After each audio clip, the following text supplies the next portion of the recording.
You're I on went in on a Facebook. Monday afternoon Which and I can left on a Wednesday afternoon. Okay, we're on Facebook right now, so they're listening to us right on YouTube. So be careful. Even with the breaks, they're listening to us. You have to be careful.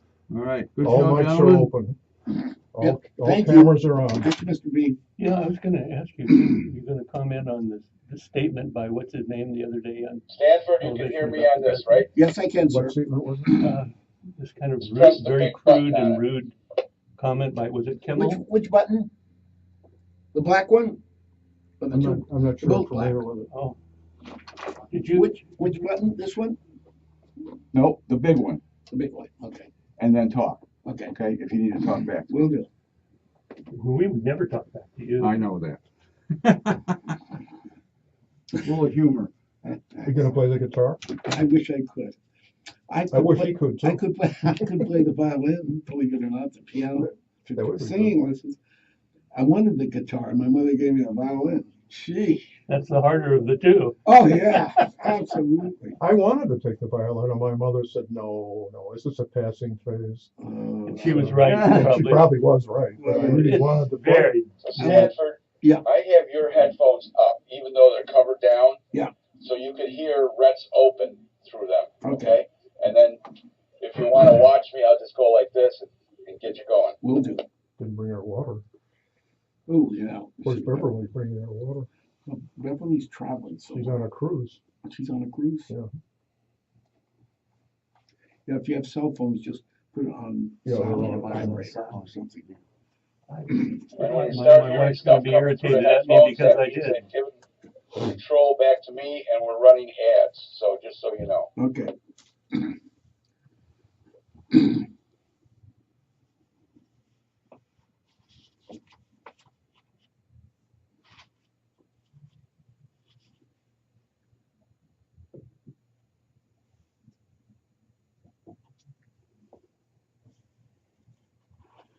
He used to land on a carrier, so he's used to things like this. Crash landings. Controlled crash landing. Controlled is a much better word.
We've got a lot of ads.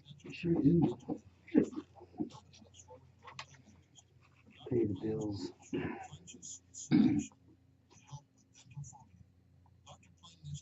I did a review of ads on television the other day just for personal satisfaction. In 1 hour, as I was watching the Wall Street Journal report, 45 ads. And that's a program that doesn't have as many as most. Mm-hmm. 45 ads. Incredible. Gotta make a buck. Yeah.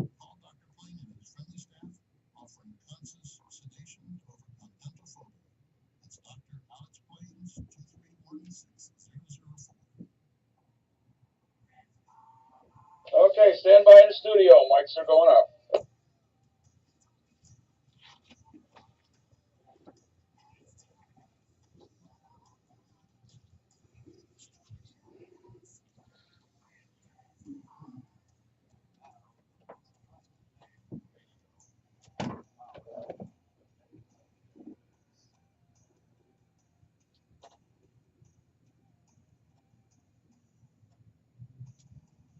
Good morning, Vietnam. Pardon me, Vero Beach. Sorry, that was another little job I had. It's the Rhett Palmer Show, and the mayor of the airways. I'm Stanford Erickson. I'm substituting for Rhett, who's on assignment. Don't touch that dial. I know you miss Rhett, but you have today the Wise Owls. Paul Jenish, who's the former newspaper editor and professor of journalism. You have Richard Kerr, former deputy director of CIA under George H.W. Bush.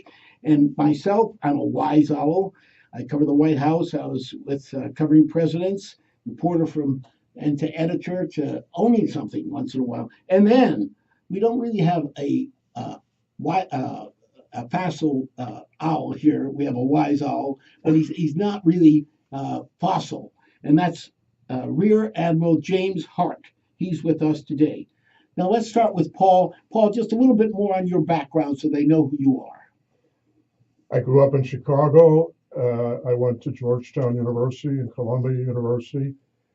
I started as a police reporter in Chicago, covering police news.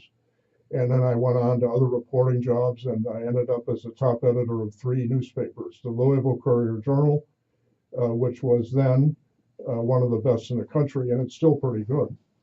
I also was a top editor in Rockland County, New York, smaller paper, and Worcester, Massachusetts, where I finally learned how to pronounce Worcester. It took me 6 months to learn how to pronounce Louisville. I was a newspaper consultant in Russia for 9 months in 94 and 95. And then I joined the faculty at Quinnipiac University in Connecticut, which is famous in Florida and other states for its poll. I taught journalism and did it for 15 years and enjoyed it very much. I still write. I can't stop writing. He is in the Press Journal today. In Wednesday, and then the 3 Treasure Coast newspapers with a guest column about the first 40 days. 90 days, 100 days. 100, excuse me. We're close. 40 days is Lent. I'm sorry. The first 100 days, which is maybe a form of Lent. How did the news media, what kind of a job did the news media do covering President Trump's first 100 days? And we have Richard Kerr here. Yeah, Dick Kerr. I went to the University of Oregon. I was hired by CIA in 1960, so I'm an old timer. Spent 35 years in CIA and ended up as the acting director of CIA for my last few months, but served as the deputy director under President Bush 41. And then I spent 7 years. I did some consulting in Washington, worked on a lot of different kind of think tanks and war games and all the things you do. Did you live in the Virginia area? I lived in the Washington area, yeah. And then spent 7 years on a commission following the Belfast Treaty, monitoring the Belfast Treaty in Northern Ireland, and as a group of 4 of us, from one Irishman, an Englishman, and a Northern Irishman, and one American. It was 7 years of working with and a wonderful issue, as you know, strong between the Catholics and the Protestants. But it was resolved too, so maybe there's hope in the world that other things can be resolved. We did a right? good job. We ended up actually bringing the level of violence down during the period we were there. The IRA essentially decided to stop its militant side and work primarily as a political instrument. I live in Vero now, and I do a little writing for 32963 and some other things, and give some talks in the community. So I still, like Paul, I still try to keep active and try to keep thinking about things. And then we have Rear Admiral James Hart. Good morning, He, Jim. he lives here too, right? I do. I live here as well since 2013, full time since 2015. But I went into the Navy in 1975 after graduating from Middle Tennessee State University. I became a naval flight officer. I flew in the S-3 off of carriers. I had command of an S-3 squadron. I then went off to War College for a year.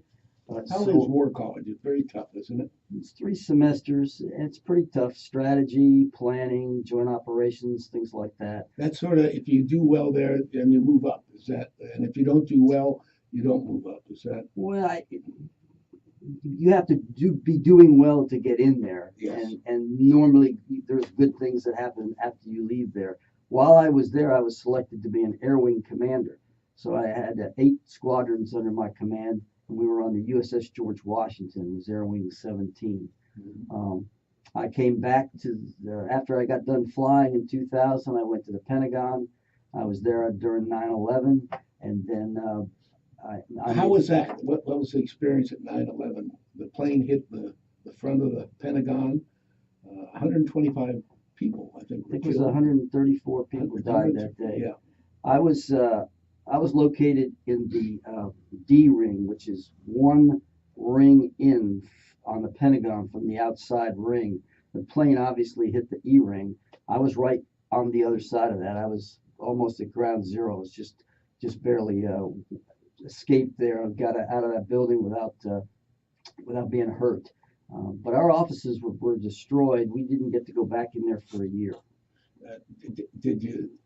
When the plane hit the building, what happened to you? Well, that's a detailed story. We had heard that a plane had hit the Trade Center, and then we saw the second one hit because we were watching television. We had just gone back to work. We were sitting at our desks working, and all of a sudden, this was just a huge explosion. I fell to the floor. When I looked up and out towards the windows, all you could see was flames and so forth. And so we had to get up off the floor, evacuate out of the area. I had to take my secretary with me. She was on the floor as well. We got out into the main passageways, and the lights were out and stuff like that. So we just worked our way down the escalators, which weren't running, and then we got out into the parking lot. And then we could look back and see what had happened. It was quite. Yeah, when that happened, I was in the National Press Building, in fact, in Washington, D.C., and we were planning what we're going to do. And all of a sudden, we saw the first plane. Someone mentioned the first plane, so we turned on the television, and we saw the second plane.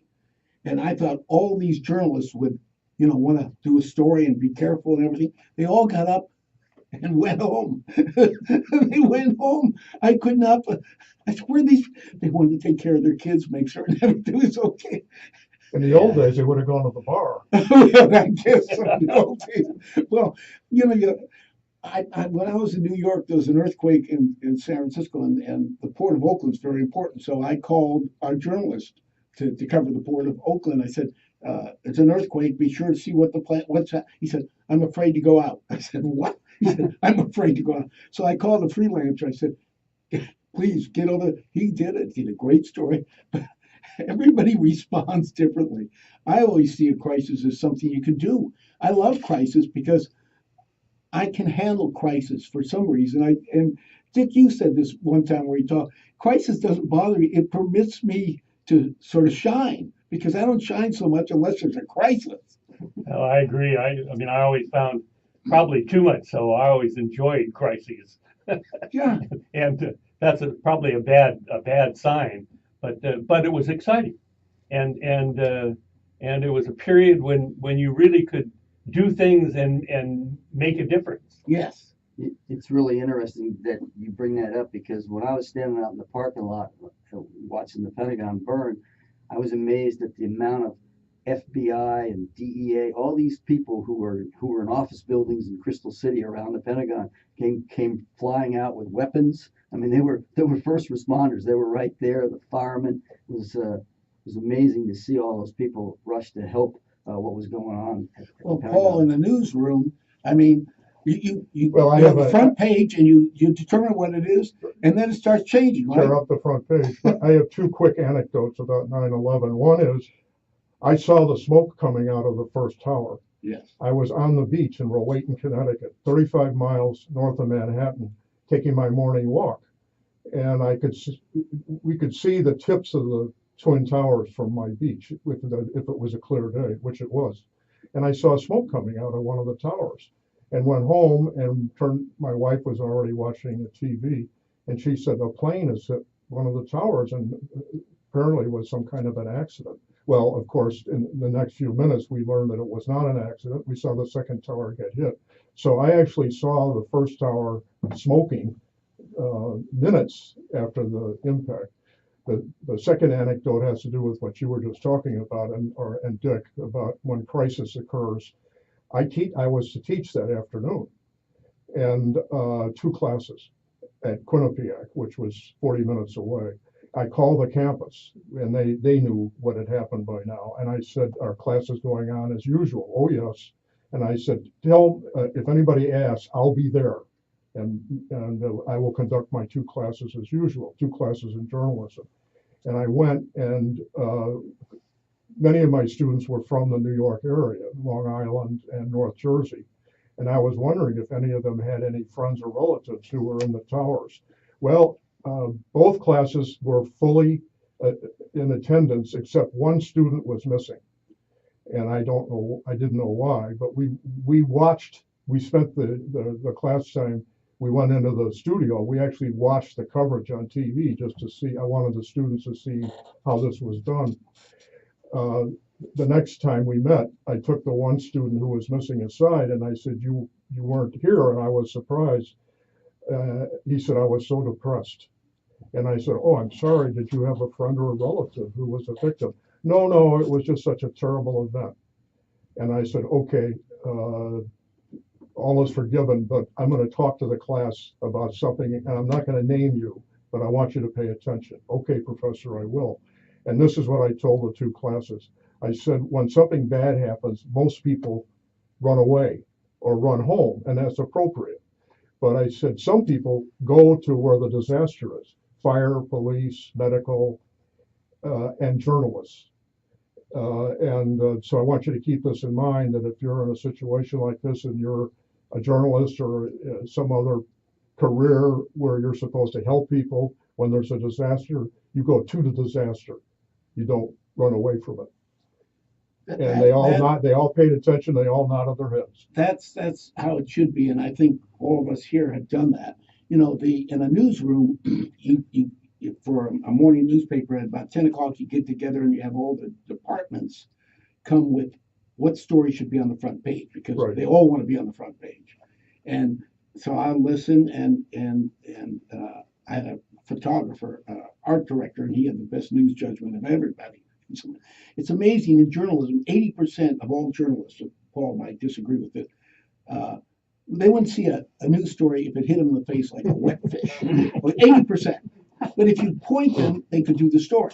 And there's some people, Paul was one of them, they just see stories everywhere. I always saw stories, so I got promoted because I always saw stories. But you start, and so we all determine what's going to be on the front page. And you try and be nice to every department, so every once in a while during the week somebody gets on the front page. But then news happens. So about noon you meet again and you start changing. And about 2 o'clock you've changed again and you have to decide what it is. So in Vietnam you have those things. In Vero Beach you don't have those things. Vero Beach is paradise, And we'll be back in just a few minutes. This is the Rhett Palmer Show. I know you miss him, but we have the wise fossils here, and we have Admiral Jim Clark. So now we have the next spot.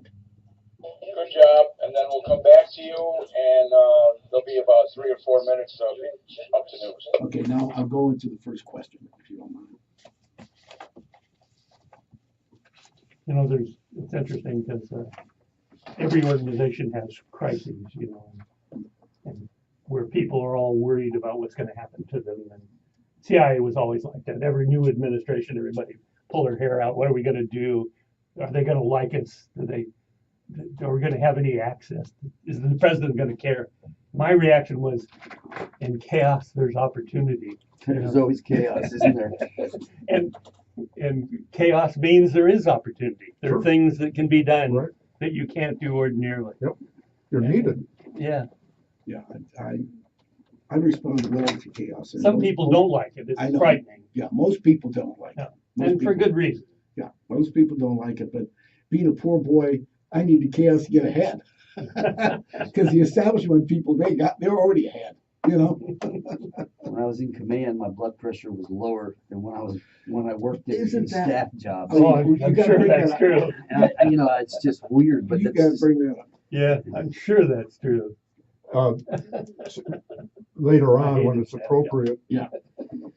I attended the Naval War College, as I noted here, as Yeah, a I saw guest, that. as a civilian guest, and I'd like to, since Jim Oh, mentioned I it. talked at the Naval Well, War there you College. go. So we all have a Naval War College anecdote or two. I've been back a couple of times. And mine is very positive. I was Committees, extremely just impressed one-day It's things. really a good. by Yeah.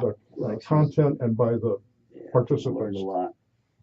This This is about I 20 wonder years if I the ago. guess- War College determined that Eisenhower became a general. I mean, Eisenhower was so low down. He never saw combat. I know, so. A great man, but he never saw combat. Never had a bullet fired at him. Who was that? He was, Eisenhower. Eisenhower was number 1 at Pat Leavenworth always War remembers College. #1. And he was in the bottom third of his He West was a Point. major for years, Oh, yeah. 19 years or something. Yeah. It was, He's a very bright man, but he didn't take it that seriously. it was General Marshall that saw something in him and brought him up. MacArthur first. MacArthur. Oh, yeah. Well, All he the was staff generals, officer. all the generals understood who he was. He was absolutely brilliant. You know, they were just, but we can get into that. History. I think after we do that, we'll probably go into North Korea so we can get this. But in that, then I'll get back to the War College thing. Yeah, Up to you. I'll do that. You're the Yeah. host. Yeah. The host with the most. God willing. You know, it's interesting because I dealt with all services on a regular basis. And of course, we had a lot of paramilitary people who were. Okay, there's one more spot, Stanford, And, and then there's just that short It was rejoin. always most. Right. The Navy was always the So one go that like I found this. most We'll do. easy to deal with. When you And put of your all of headphones them, the on, make sure submarine they're force flat, was okay? Got it. Okay. the one that I probably was most active because we had involvement with them. But Yes. Air Force always found. Army, kind of a different group of cats all together.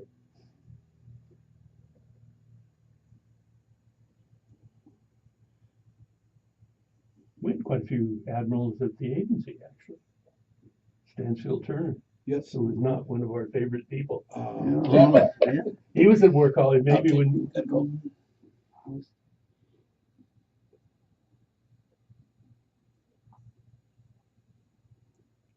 This is Stanford Erickson. I'm in for Rhett Palmer, and we have the wise fossils here. We're talking about current events to some degree, and the number one current event is that University of Minnesota does sort of a consumer reports, are very famous consumer confidence studies. And right now, 100 days have gone through with President Trump. What is your general impression in terms of not just how he did, but how people are responding to that, including the media? Why don't we start with Paul? Start with me, okay. I agree with this summary by the Associated Press which I think is, and I was affiliated with the Associated Press for a while, is a straight down the line, objective source of news. It's the largest news organization in the world. It used to be, but go on, Paul. All right, but this is what they said. As 100 days are coming to an end, which was this past Saturday. So far, Trump's biggest 3 achievements have been filling a vacant Supreme Court seat, withdrawing from the Trans-Pacific Partnership, and dismantling various Obama-era regulations. And I would add a footnote to that. Many of those regulations were in the Environmental Protection Agency. Were there major accomplishments, you think? Well, yes. I think he signed a lot of executive orders, and you have to decide, the AP and I have to decide, well, which were important. And I think the ones that affected oil drilling and coal mining, where he rolled back restrictions, whether you agree or not agree, I think those were newsworthy. Now, the AP went on in another report to say what were his biggest setbacks in his first 100 days. And they said the biggest setbacks have been a stalled effort to ban, the courts stalled the effort to ban travel from several Muslim majority countries. I think this is the biggest, failure to repeal the Affordable Care Act, the so-called Obamacare, which is still being probably unpassable right now, and ongoing investigation into Russian meddling in the campaign. That's continuing right now on Capitol Hill, and connected with that, the fact that his top security advisor, Michael Flynn, was forced out. We're almost going on a news break, so Okay. Paul, we'll get back to you. This is the Rhett Palmer Show. Please stay tuned. You're clear. It takes it right at 8:30. And sorry, I couldn't use the clock because it was less than 3 minutes. Sure. Then we go back. There's 3 minutes, and then we go back to another about 12 minutes. Now you got about 3 minutes of news and a couple minutes of commercials, so about 8:35. Okay, and then we have about 12 minutes, so we'll go back to you. Take a breath. Good for a second.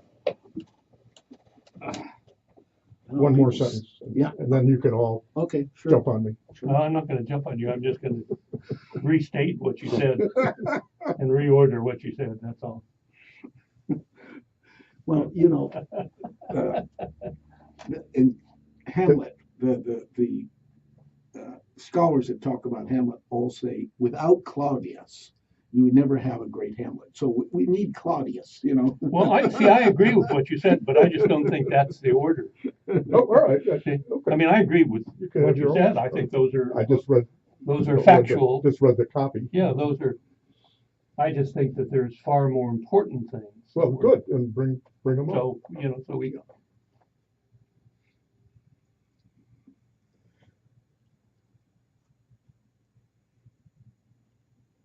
we have this argument, ongoing argument. Paul and I as friends for over lunch for how many years now? Like 4 or 5 years. Even more than that. Yeah. When we first connected at that Yeah.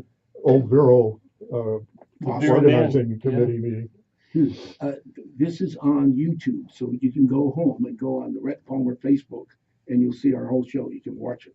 Why you'd ever want to do that is a serious question.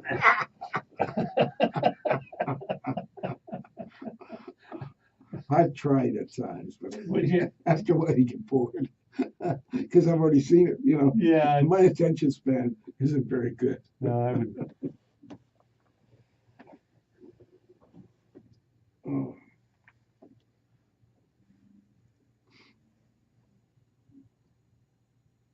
There's so many breaks. We really don't go 3 hours. We go about I know. an hour and a half. I told my wife Lynn, I said, yeah, I'm going to be on from 8 to 11. She goes, 8 to 11.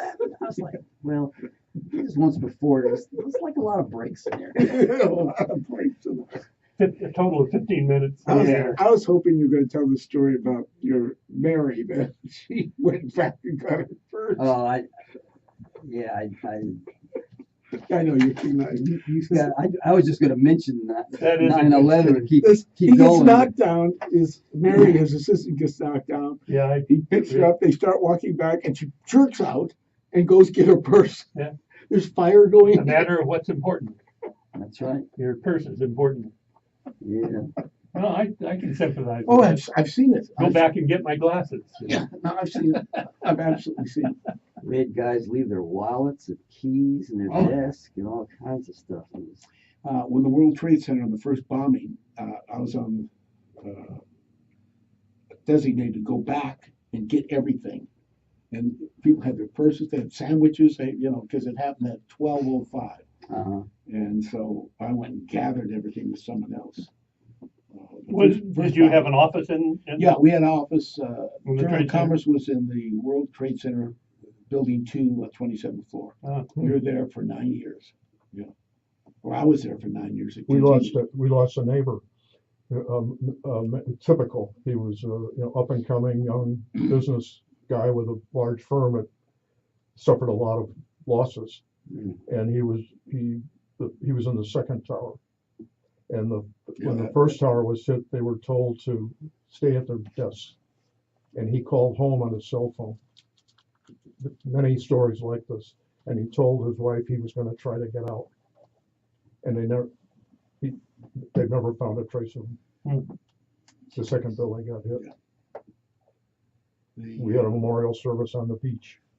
You learn when you're in the service, you never listen to what they tell you to do. No, you do it instinctively. Yes. I learned that quickly. Oh, who's the college graduate? Pick up the butts. Oh, Yeah. Yeah, Never volunteered. the army way. yeah. So you learn quickly. You never I volunteered. volunteered one time and it turned Clean out out to the be a head. good thing.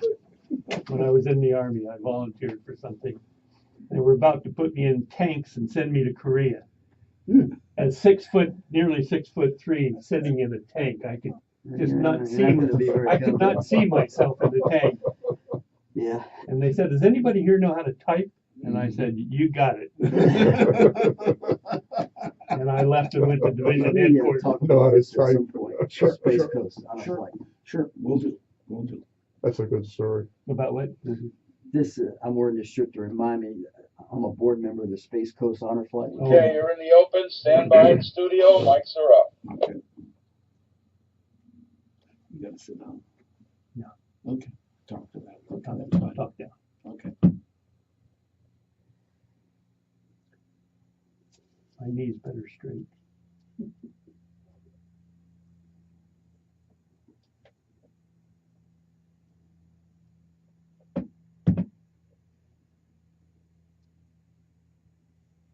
Hey, this is Stanford Erickson.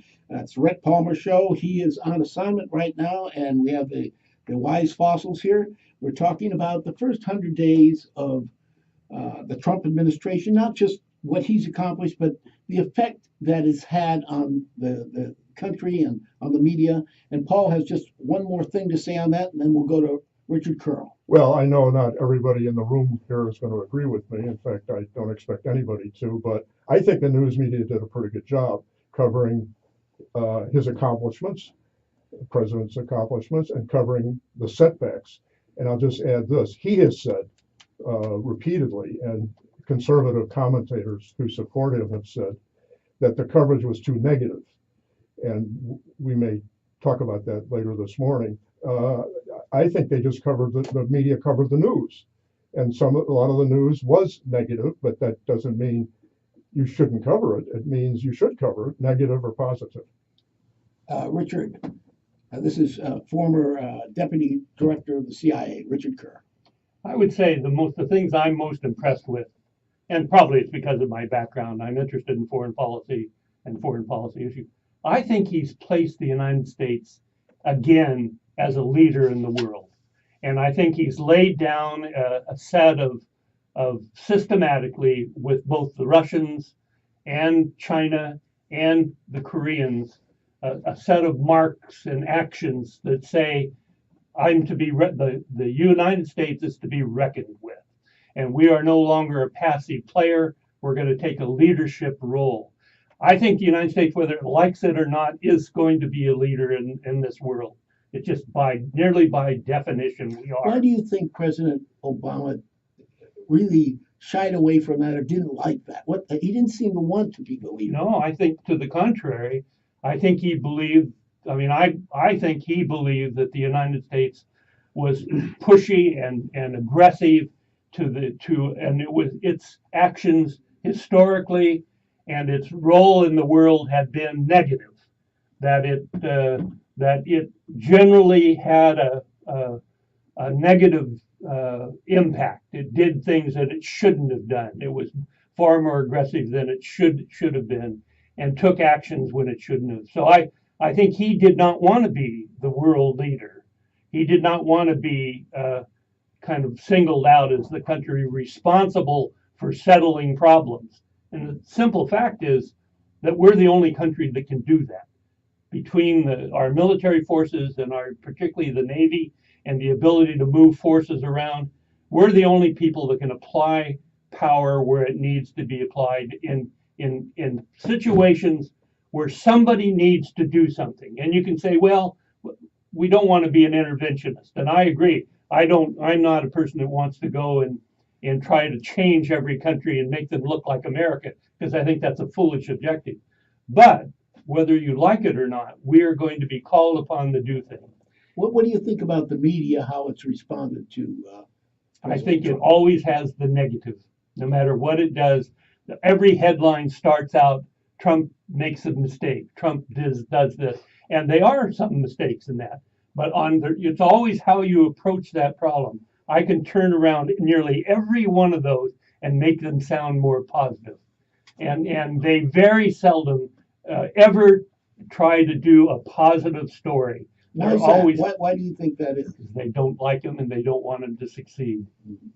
Why don't we go down to Rear Admiral Jim Hart? And you're in the service how long? 33 years. 33 years. And right now, what you're doing something with the helping World War II veterans, aren't you? I'm a board member on the Space Coast Honor Flight. What's that? It's an organization. There's hubs all throughout the country, but there's one here in basically Melbourne. So we call it the Space Coast Honor Flight. We take World War II, Korean, and Vietnam veterans for a day up in Washington, D.C.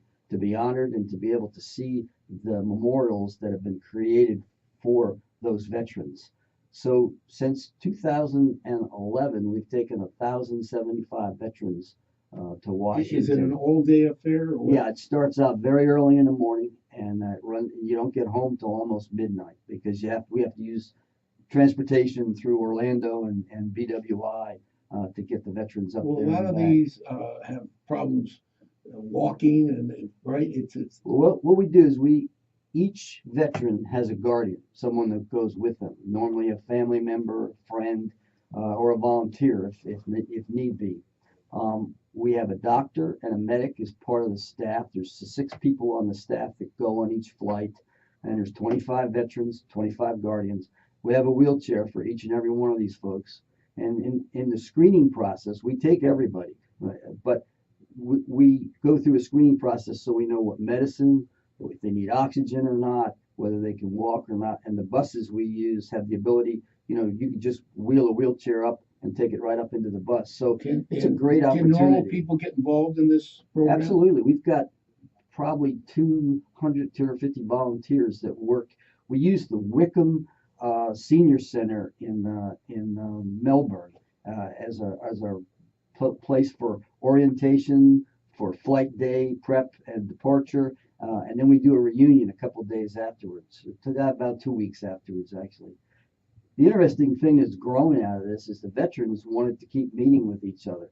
So we now sponsor 4 lunches from Titusville to Sebastian, one a month in each of these 4 locations.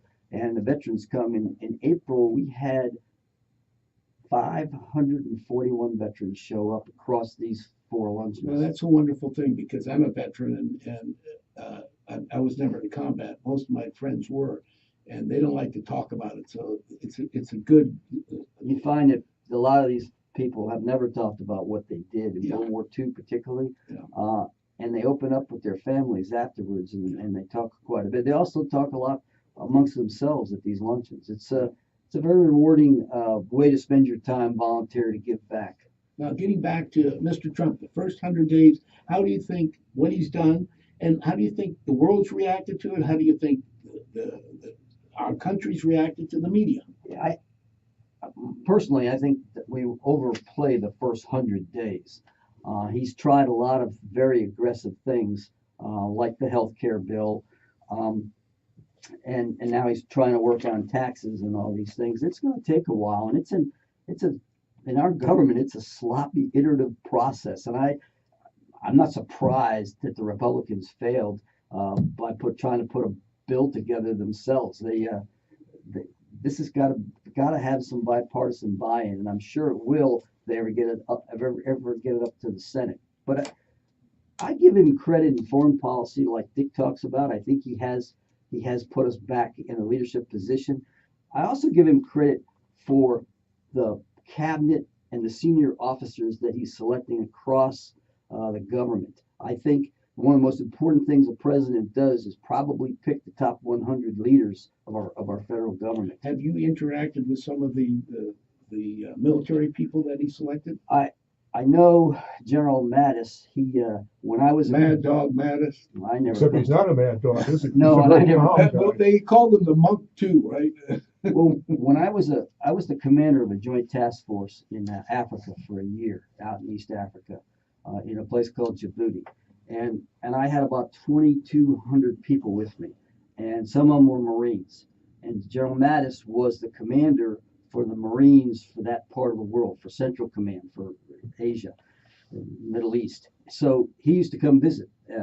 Once every 6 weeks or so, he'd come in and spend a couple hours seeing what was going on with his Impressive troops. man when he walks Very, in. oh yeah, very You, impressive. you know he's a general. Oh, absolutely, absolutely. I think he's a wonderful choice. Mhm. I know of McMaster. I've never met General McMaster, but I've had a lot of interplay with things he's worked on, and I was very pleased to see that he being selected for the National Security Advisor. And how do you think the media has responded to Mr. Well, I Trump? think the media is pretty negative, overall. It doesn't surprise me. I try to watch a combination of news. I try not to stay with one station too long because I'm interested in what people think, across the country. I think they've been fair. I think President Trump's brought some of this on himself with the tweets and going after the media or going after different groups. I think some of it is self-induced. He brought on himself. When he was in grade school, he was such a cut-up, liked to be the center of attention. Sort of like Paul, I think. He liked to be the center of attention. So his father had to take him out of school and put him to military school just to calm him down. So he's going through military school right now, sort of, right? Well, a neighbor of mine at my summer home in Connecticut is a few years older than Donald Trump, and she was in school with his sister, who is now a federal judge. Hardly anybody knows that. Quite different from her brother. And my neighbor, Susie, remembers that Donald Trump, who was several years behind, this was before military school, at a private school on Long Island, that he was just the way he is now, that he was an attention getter, that he liked to be the center of things, that he was hyperactive, and had a comment about everything, would talk back to the teachers and so on. And she laughs and says he hasn't changed a bit. We have just a few more seconds, and then we'll come back. This is Stanford Erickson. I have the fossils. It's a Rhett Palmer show. Don't go away. Then we have.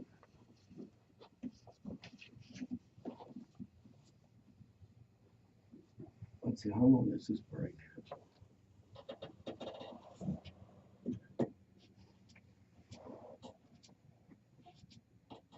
Just a few more breaks. Okay, next cue will be 3 minutes to news. 3 minutes to news. Okay. Anything anybody wants to raise that we've missed or what? Well, I mentioned that I attended a seminar at the War College. Okay, and if we get back to that, Yeah, we'll get back to because that, it's but a very after- what my comments will be very Yeah, positive. I'm just going to make a comment. And then about the veterans, I did not serve. The only one among the four. I enlisted, and they didn't take me because of my eyes. But I Okay, co-wrote a Stanford, play after these based on spots, World War II the letters thing will be Rhett Palmer I've just that seen short real thing, and letters then I'll give you Yes. the that cue. are very poignant. And Mhm. we've given my co-author, my colleague and I have done a lot of readings of selections from the play. I see. It was very emotional. A lot of these guys That's are when people wrote letters. a lot of these veterans are very emotional, particularly at the reunion. They'll talk about things that they experienced, and you know, it's amazing. It's pretty graphic too sometimes. Oh, yeah. I interviewed Medal of Honor winners and Silver Star people. And I don't, you were in the war. The fear they have is unreal. You know, the constant fear. You know, and they have to put that down. Have to operate. As you said, the ones that can do that, their blood pressure's better. I'm could cool. type and they should have taken it Under crisis, I tend In to fact, I get said real good. I don't know why. to the recruiter. It doesn't bother me. Yeah. I like the change. I'm bored otherwise. Well, fear is not always bad, you know. That's right. I mean, I've been afraid a number of times in situations where I felt endangered. Mhm. Like, Let me hold that. I'll get to that. not bad. Yeah. It makes you feel alive. Yes. Yes. You need to survive. No, you get adrenaline rush.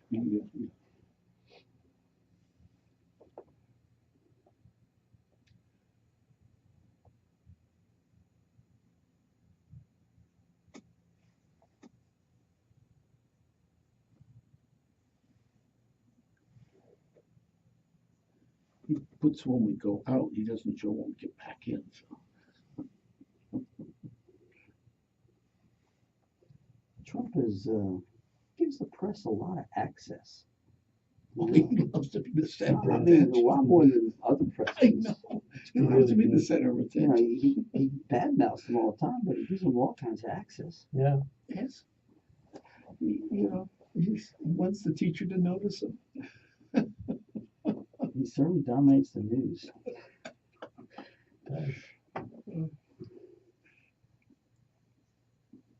That's part of the problem for them, I think. They're always following his story. Right. He's the story. Okay, stand by.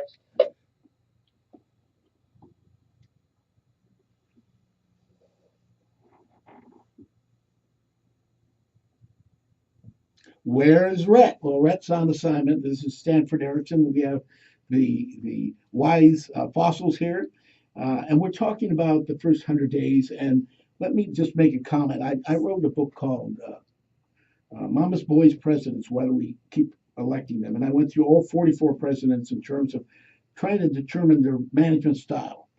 And, you know, there've just been a few presidents of the United States that have made a demarcation, a major change. And whatever you think about Donald Trump, there's a major demarcation. With Obama, we were basically, especially because of the debt we had, from my opinion, with Obama, we were basically going lacking leadership in the world, and we were moving towards, from an economic point of view, a victim society and going into socialism. Donald Trump changed all that. He changed the trajectory of the country. Now, there are other presidents that have done that. FDR did that. Hoover was probably brighter, more qualified than FDR to be president. But he could not deal with that crisis. FDR came and changed it. Whatever you thought about FDR, he saved this country. He saved this country in terms of being a capitalistic society, and he knew that. Donald Trump, he might not even be aware of this, but when historians write about Donald Trump, they're going to say, look, the court was going to go, was going to be very liberal. He changed that with one nomination. He has, right now, he has 125 federal judges that he's going to appoint within the next few months, as soon as they can get it through the Senate. He is going to change this country for the next 10, 15 years. You can be critical of Donald Trump, but without Donald Trump, if we had Hillary Clinton as president, we would continue in that trajectory in terms of going into a more socialistic, victim-type society, a society that was sort of falling apart. Our borders weren't there. I mean, and I've read both the books by President Obama, and he basically, as you said, Richard, he thought our country needed to be taken down a peg, and he said we need to level. This is what his words. We need to level the playing field. Well, you can't level the playing field when we have more nuclear bombs than anybody. We're the biggest economy in the world. You just can't do that. It's like, you know, when there are adults in the room and you have children doing things, and the adult doesn't take charge, the children take charge, and you have crisis. And that's my opinion. Paul, I know you disagree with that, I would assume, but I think historians will say Donald Trump changed this country, and they're just George Washington changed this country. You can take Jackson changed this country. They're just Eisenhower, believe it or not, changed this country because the country really wanted to go maybe to the far right, and Eisenhower sort of stopped that because they were tired of Truman and FDR. But Eisenhower just slowly made us become a country that was brought together. And historians are now starting to say that. He was a pretty good president. But Paul, Well, I didn't know George Washington. I didn't know Jackson, and I didn't know Eisenhower, but Donald Trump is now Washington, Jackson, or Eisenhower. I agree with you that he is making a big difference. And I think everybody would agree with that, whether they support him or don't support him. Those who don't support him would say he's making a big difference in a bad way. And those who do support him would say and do say he's making a big difference in a good way. And so we've only had 100 days, and we have another 1,400 or whatever it is to go if he stays in his first term. Paul well, he might not stay in his. I'm not suggesting I don't want to be misinterpreted. I'm not suggesting he won't. I'm just saying, we have to see. But let's say he finishes his first term. Let's see let's see how things are then. The economy, our place in the world, and other important issues. And we'll see. This is the New Yorker, the latest New Yorker, and it's by their political writer. And he says, what would it take to cut short Trump's presidency? I mean, most journalists are saying, well, how can we get rid of this guy? No, most journalists are not saying that. This is a New Yorker. Yorker. The New Yorker has never pretended to be an objective analyst of world affairs. It has a definite point of view. Well, the journalists I know are not saying that. But I mean, if you read the Washington Post is hilarious. There's 6 major stories in the Washington Post every morning. Just read. Being critical of Trump. 6 stories every morning. I read it every time. All right, let me make one point, and that is, and I did that in my column, which appears in the Wednesday Treasure Coast newspapers, and that is there's negative news and there's biased news, and they're not necessarily the same. And a lot of the news about the Trump administration is negative because the development is negative.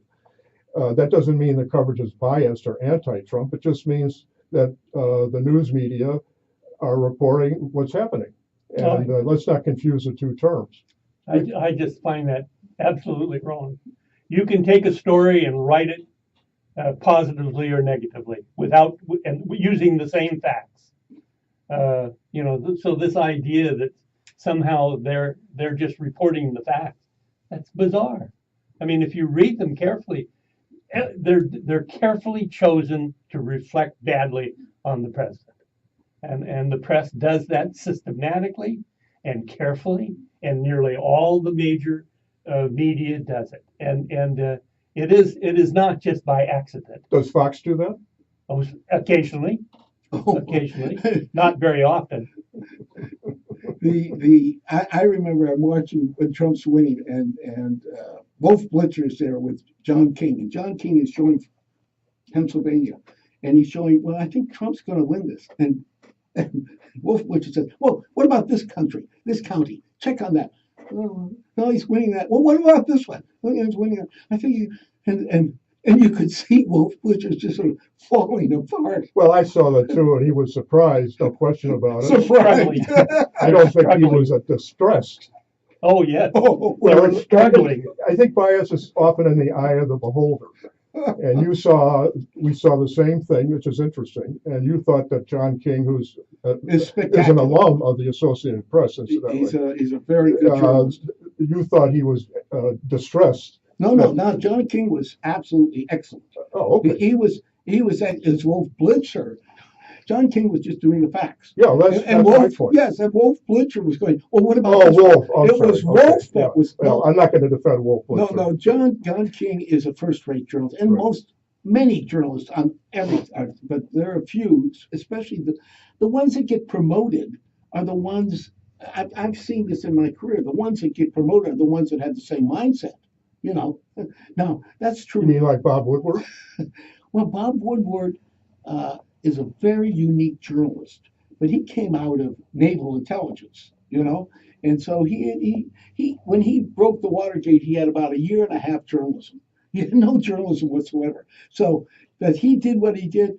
If he didn't have Bernstein, they would have never broke that. If he didn't have Ben Bradley and excellent journalists around him that took this young reporter who worked very hard. Bradley came into that late, unlike the movie. I understand that too. But Jim Hart, what do you think in terms of the world? Is there major change with Donald Trump, you think? I think he's going to certainly put us back in the leadership role. He wants to do that. You can see that at the UN with Nikki Haley. I think she's an excellent choice, and she's doing a good job of speaking for the United States. He definitely wants to protect the citizens of the United States, and he wants to protect American interests. And I think he's going to do whatever he has to in order to make that happen. That's at that note, we have to go to news, but we'll be right back talking about the world and Vero Beach. Okay, to cut you off, you got to make sure that you watch that time for news because they'll cut it. Okay, now we get back at. Oh, this is a long break, right? This is a long break. I can go pee. Get some water. Yeah, you can get some water, or maybe use a head. Yeah.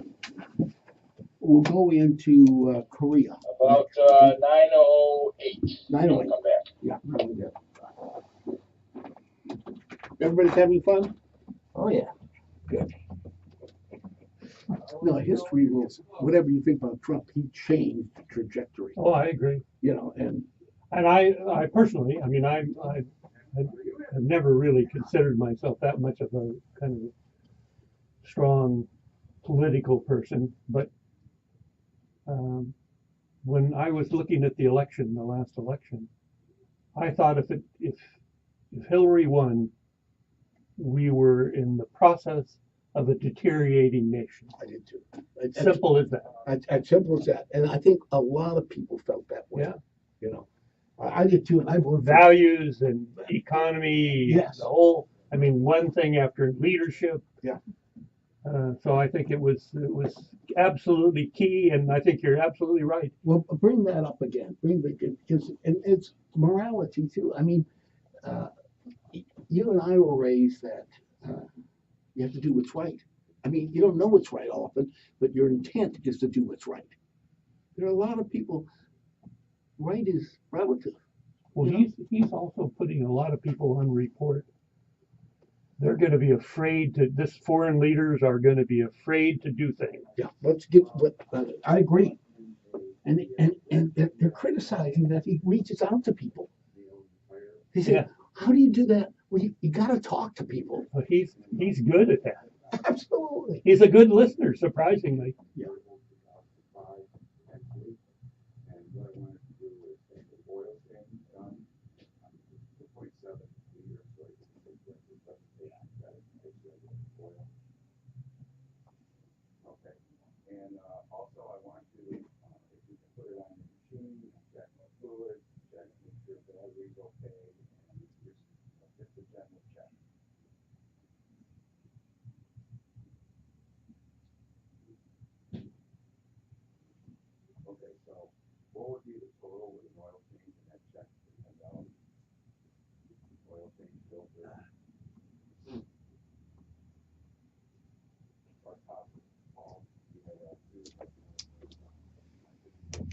Oh, good. Thank you.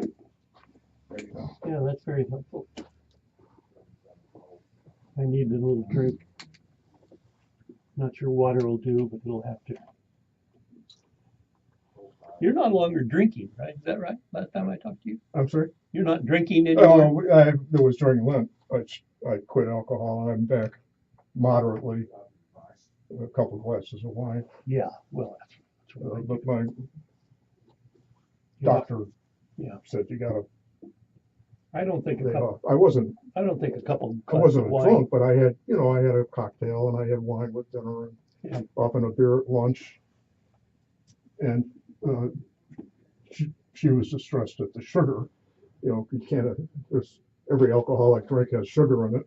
Although I told you that my experience as a diabetic for Oh yeah, we 50 talked years. about that. Yeah. is actually my blood sugar goes down. No. And okay. I've told my doctor this, and he says can't. I said, I'll bring you in with me. and I said I check my blood sugar 3 times a day. I'll have to introduce you to Dr. Anya. It does have Not- an impact. I have to always think of her name. I think Like Rothoff. a drink or so actually can make your blood sugar go down. I mean, it is sugar, but there's alcohol there too. That water tastes good. It does.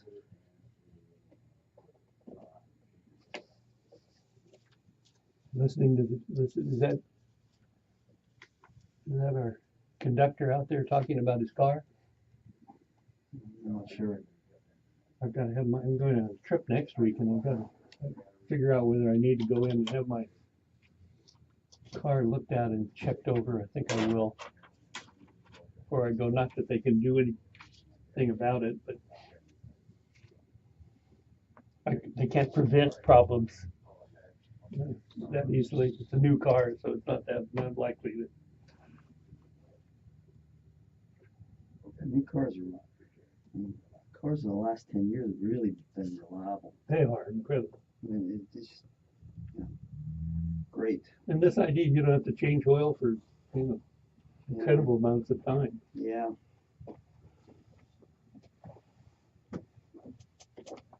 Okay, you're in local spots. We got 3 minutes to lie. Okay. 3 minutes. 3 minutes to live. Okay. An eternity. Now you have to pay to go on these, right? If I wanted to accompany and help you out with the veterans. For the Guardian, there's a $400 charge. Yes. Okay. But that we look at each case if there's really a problem, but it's about $25,000 to make one trip. Okay. So if the Guardians each throw in $400 for their flight and their and the food and so forth, that gives us $10,000, knocks down the price. So we're able about to 15 minutes after we're able to do this. It's a We have about nonprofit 15 minutes organization. before we get on. 98 cents of When every are you dollar goes leaving? towards the veterans. So When are you leaving? I'll I'd be like here to go as next a Wednesday, journalist if and Rhett wants record me, an and I'm interview leaving and the stuff like that. 13th. there's a Put it on great film. there's a great Here- one on here's you Florida can't hear, so today that we from can the do it from 22 Connecticut. April Say it flight. again. Go look at From the Connecticut? Sunday morning. Well, normally we drive straight up. did It's this on 100 Saturday, miles, so but this whatever year the we're going next- to Louisville I can- because I my can send you the former link. publisher Okay. is deceased. Okay. Yeah, I'll give you my card. Dedicated my Give me digital your card news and I'll to send him, you and they a asked me link to the speak. last one. Okay. So he was the last publisher before Gannett bought the paper. And ruined it. So it's a roundabout way to, Yeah, that was a Connecticut. great newspaper. People don't remember how great a newspaper was. Which paper are you talking about? Courier Journal. the Louisville Courier Oh. Journal when it was family owned. It's And Mr. Bingham Sr., who is long gone, served in the Navy in World War II, Mhm. but not action. He was, I don't know what the title was, but he was public information based in London. Yeah, And then he worked with the Marshall Plan after the war. we have a lot of veterans that tell us, well, I didn't see any combat, so I don't need to go. And I tell them, or we tell them that that's not true. It's about service to your country. And there's a great story where this one guy, he said, well, I shouldn't go. I was a Okay, you're in the open. Stand by in the studio.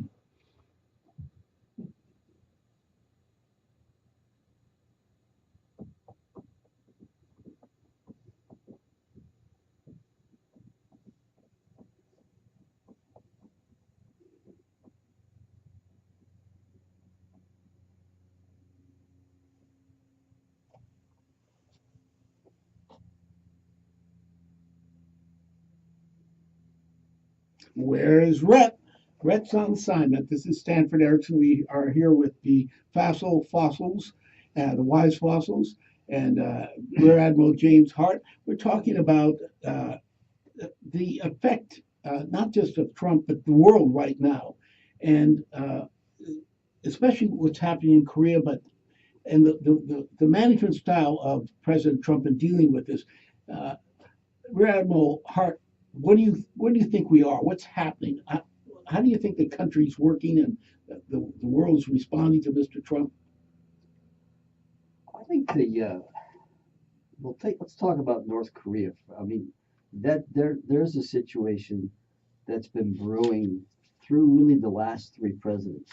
Clinton, Bush, Obama all tried to negotiate, to work our way to some sort of settlement with that country. And every one of those things has ended up being broken. So here we have North Korea has nuclear weapons on the verge of producing nuclear weapons that have greater range, more explosive power, and so forth.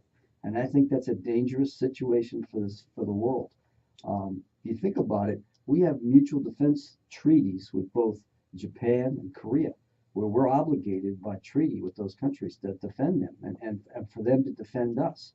We have 30,000 troops, I believe, in Korea. We've got thousands of troops in Japan stationed there. So we're poised with our troops, and it's a significant danger to us.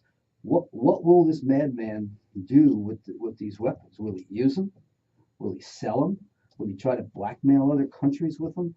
So Well, he's been doing a lot of that so already. it's something that I think has to be solved. Now, I believe diplomatically is the right way to try to do this. But I think what Trump has done, which is different than where we've been in the past, is he's combined diplomacy and military strength back together.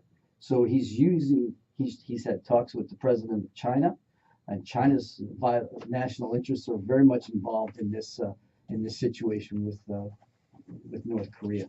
So he's working with China, he's working with South Korea, he's working with Japan and other allies. And I think you've got to have some coalitions, some alliances.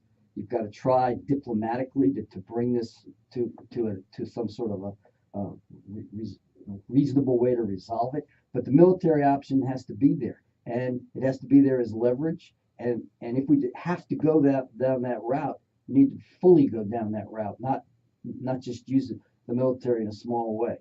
That would be what I would tell you. Richard, one time before we talked on this, you thought the Chinese might be very helpful this time. They've never been helpful in the past. They pretended they've been helpful. Why would they be helpful this time? Well, I think it is the Chinese have a real dilemma. First of all, historically, they've been very close to the Koreans. They lost over 2 million people in the Korean War. 2 million Chinese were killed inside. More Korea. than the Koreans, more than the North Koreans. Yeah, incredible number. And also they were the first country that was recognized. 1949, North Korea recognized China as a country, a legitimate country. The first country in the world to recognize China. They have a long history. They also have a real worry about Korea being unified.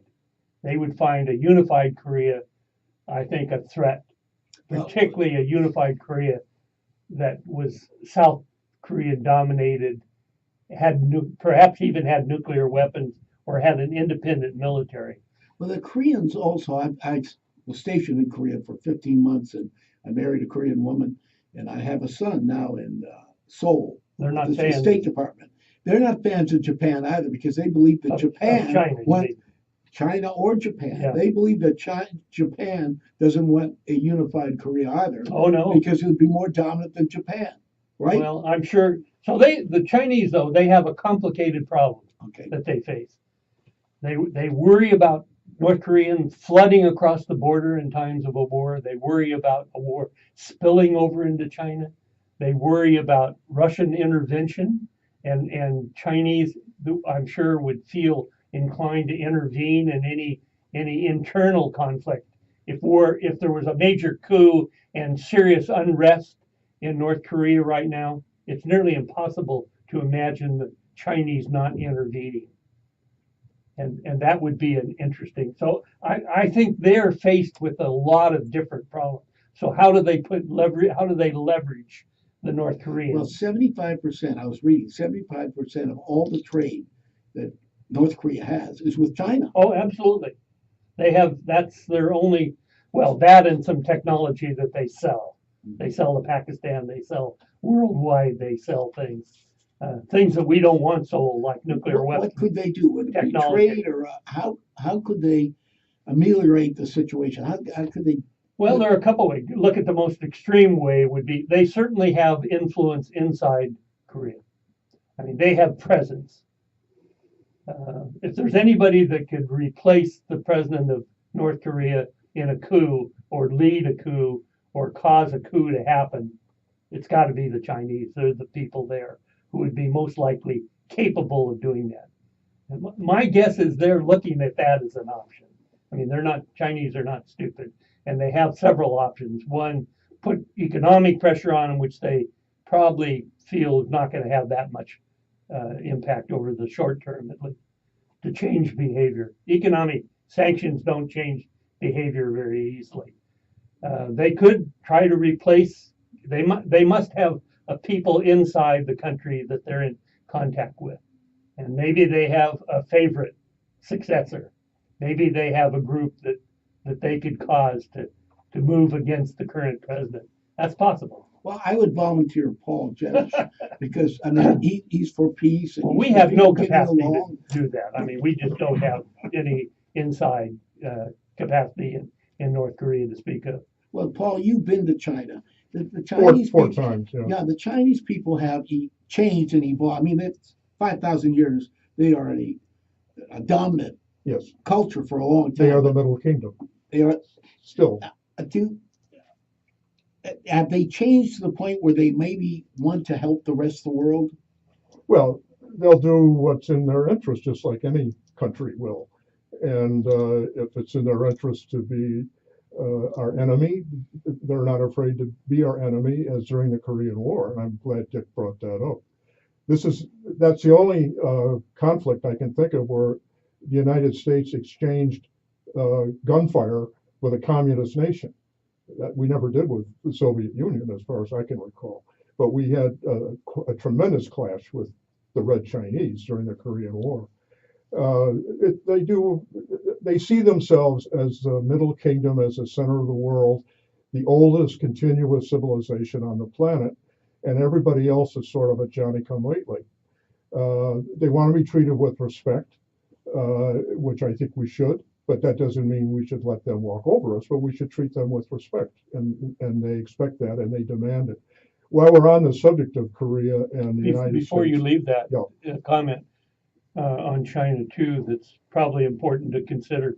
The Chinese have a very strong doctrine against intervention in other people's, politically in other people's countries. They really do not like the idea of intervening, and they've been opposed to intervention kind of systematically worldwide. Now, economically, they don't mind intervening, but militarily, they have strong feelings about that, and so they're going to be reluctant to intervene themselves militarily. That's just not part of their current policies or attitudes. Well, I don't disagree with you at all, Dick, but they did intervene in Korea. Oh yes, that for a friend. Right. It's just to accomplish what we have to do, you have to have a strong military. And I just gave you Lehman, John Lehman. He used to be the Naval Secretary, and he has pointed out that our Navy is somewhat distressed these days thanks to the Obama administration. We just have a few more seconds of this, but when we come back, Admiral Hart, talk a little bit about, are we prepared to handle Korea from a military point of view? This is the Rhett Palmer Show. Stanford Erickson substituting for Rhett Palmer. That's a good question. I hope you can answer that. I can take a shot at it. In newspapers, the measurement is space. In radio, it's time. What's that?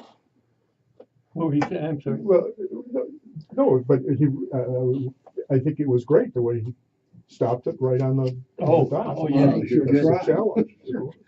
The problem, he doesn't say when it starts, when it stops, really. We go in here when it starts, but not when it stops, so. Okay. One question I have, and I used to follow Korea very carefully. I did for years. I was responsible for it in intelligence on it.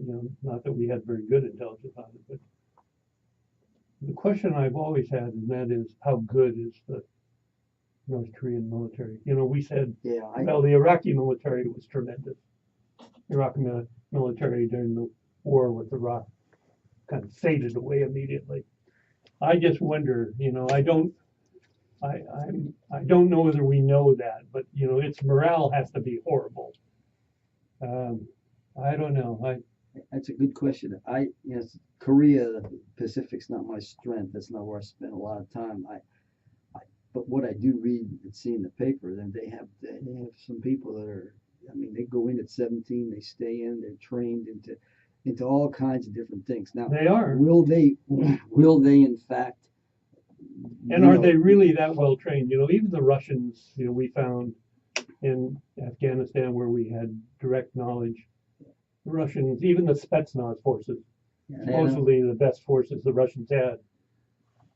When they beat down and are we about ready to go back on? No, not yet. The best example I've ever seen in Afghanistan was, I remember a story from a fairly close in story of the Russians had a camp down in the valley, a Spetsnaz group, fairly good, fairly active. Special ops people. Afghans sat around and began shooting at them. And instead of doing what our Marines would have done, is to kind of say, let's get the hell out of here and get these guys and go take them on. They sat there until they were all dead. They let the Afghans slowly pick them off. Yeah. And they took no initiative and no action. So I guess my question is what kind of military do you really have? Yeah, I know what kind of military we have. They have a lot of firepower and a lot of people. Yeah. How well they're trained and how good they are with their weapons is a question I don't know the answer to. I wonder, and it seems to me a serious question, but I don't know the answer to it. My agency may have a better answer than I do, but I'm sure they do. But We'll get into that a little bit. Now, I covered the panel and John talk, so I met the North Koreans and the Chinese. The Chinese ran the talks. Chinese are all over They there. ran the talks. I mean, Okay, this is the last spot. You just got that short. Rhett Palmer, and back to you. okay.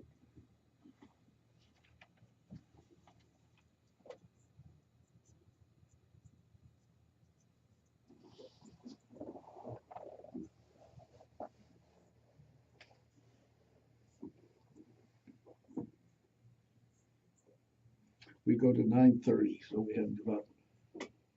Good Lord, seems like we've been here hours. Hey, it's Stanford Erickson.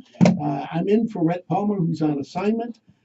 We have some very knowledgeable gentlemen here dealing with international affairs. Rear Admiral Jim Hart, who was in the Navy and used to have controlled crashes on aircraft carriers. We're talking about the maybe the capability of the North Koreans. I covered the Pamela and John talks when I was in Korea a long time ago as a Stars and Stripes journalist, and I was amazed that the North Koreans did not talk. The Chinese colonel talked. North Korean people were there, and there were all the North Korean guards, and they were like robots. I mean, it was just amazing to see them. But in terms of our Navy taking them on too, how capable are we of doing that? The Navy has been depleted over these last 8 years. Well, the Navy battle group out there, off of North Korea today with Carl Vincent, they are very capable of protecting themselves against incoming missiles, against submarines, those kinds of things. I have no. What is a battle group?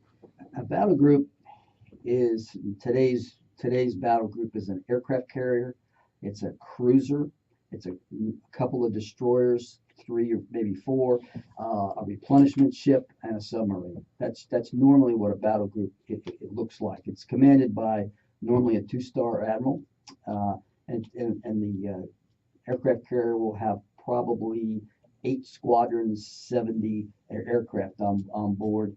The cruisers will have Tomahawk missiles. They'll have surface-to-air missiles to shoot down either airplanes or other missiles.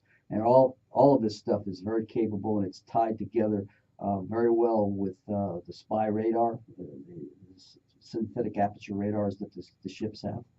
So that part of it, that doesn't keep me up at night worrying about that group out there.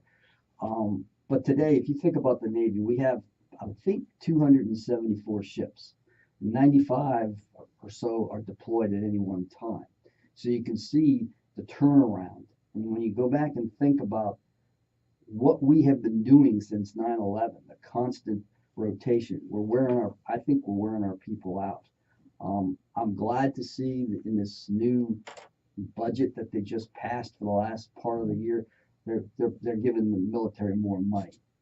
I think $21 billion $21 billion, which sounds like a lot, and it is. But the main thing I worry about is overall readiness of the fleet to have to surge for a conflict. We have the battle groups out there inside those 94 ships I'm talking about now. But do we have the capability to surge if we need to? What does surge mean? Like, instead of having, say, 2 battle groups deployed at any one time, you have to have 5. How do you handle that? And the readiness, the spare parts, the fuel, all the things you need to make a military operation go. So I think that's the place where we need the most help, and I think this money that the Congress is providing will help. We also need to be very frank and honest about the size of our bureaucracy within the military. And there's an awful lot of money spent on an awful lot of things that really should be given a very hard look. And hopefully the Trump administration will take a look at that. We have to be very careful with our money. If you go back, last time I looked at it, 2015, 54% of the discretionary budget of the United States went to the military. And that's an awful lot of money. Richard, you were mentioning in terms of you're wondering just how capable the North Korean military is. Talk on that a little bit. What are the things that you consider? Well, it's very large. There's no question. It has a huge huge ground force. It has a tremendous number of artillery very close to the border and within range of Seoul. So it has this. We talk about its capacity. I think its capacity to put aircraft in the air probably is very limited. And my guess is, and I don't know this, and I don't have any intelligence on it, but my guess is their proficiency in the air is marginal at best. I don't know how good their command control is in terms of their ability to organize, manage large movement of forces, and that's very key. The United States is exceptional on that. Our ability to move, to coordinate, to communicate is really one of our tremendous strengths. It's not clear to me that they are proficient in a number of areas. Are they well? There's a lot of them, but are they well trained? What would happen if they were faced with a real military that was very effective and could deliver a lot of ordnance on them? Would they stand up, or would they fold? I don't know the answer to that. I mean, you look at our experience in Iraq. We said, at one point in time, people said, well, the Iraqi military would be very impressive if you had to take it on. A lot of training. Saddam had put a lot of money in it. They folded. They retreated. They weren't capable. They had no command and control. So I don't know. I think that's a serious question. Hopefully the intelligence community and defense has a handle on that and understands that at a level of detail. But I think that's a very important issue. Well, Paul, in your article in the Press Journal today, you're somewhat critical of the press cheering what Donald Trump did in Syria with the Tomahawk missiles. we've been through, as has been pointed out, 3 administrations that haven't dealt with the North Koreans. They've tried it, but they haven't. Now, are you, the way Donald Trump is dealing with this, how do you see that?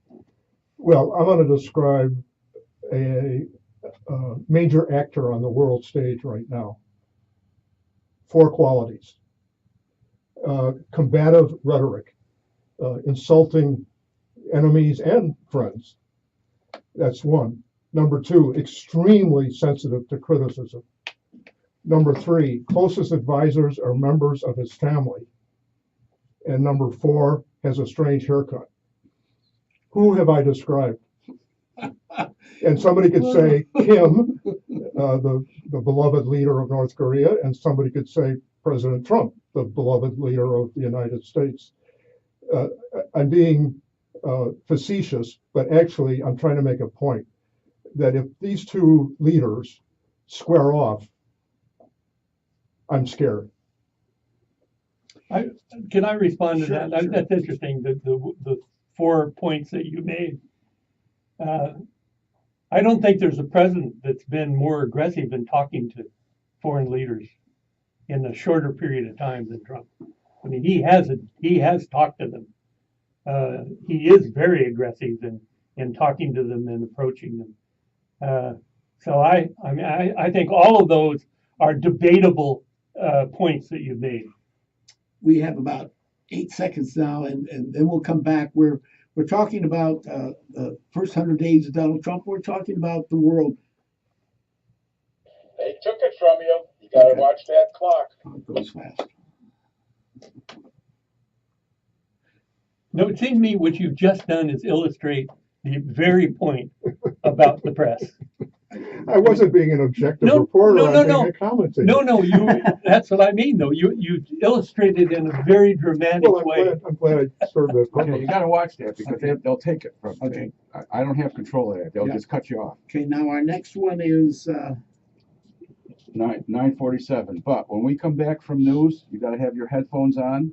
We come back from news, right after the open is Stump the Rhett. And Okay. in order to hear me, you gotta have headphones. okay. So it's 9:47 is when we come back. No, that's the next break. Oh, that's so. My problem is I don't know when we start. This Okay. this schedule doesn't say when we start. It says when we end, but it doesn't say. When I go like that, you start. Okay. Okay. 9:33. Yeah. Then there's That's spots and then show content. So okay. So you come back at 9:30, not live because there's spots. Yeah. Okay. But 9:47 is the break, Okay.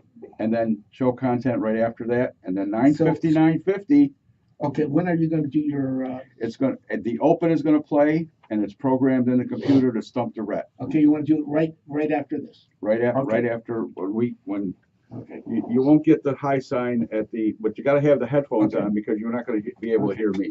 And when you take them off, you might not hear anything now because you don't hear anything with the news. Okay, there's nothing in the headphones for news. But we have to come back to that because that is he's comparing Kim to Trump.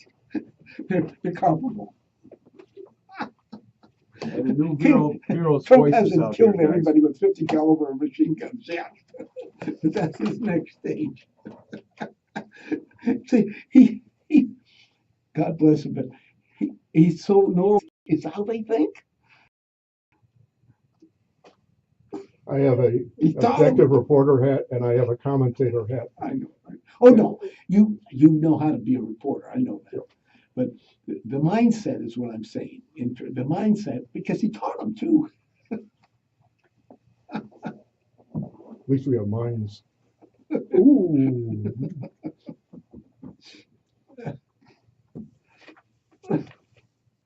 Actually, some of my colleagues didn't have minds, which told Well, I'm me. telling you that 80% of journalists would know a story. That shocks people. But it's probably in terms of the difference between a major and a colonel. If you point a major, Okay, we're into local spots now, and you should hear it in your headphones. wow.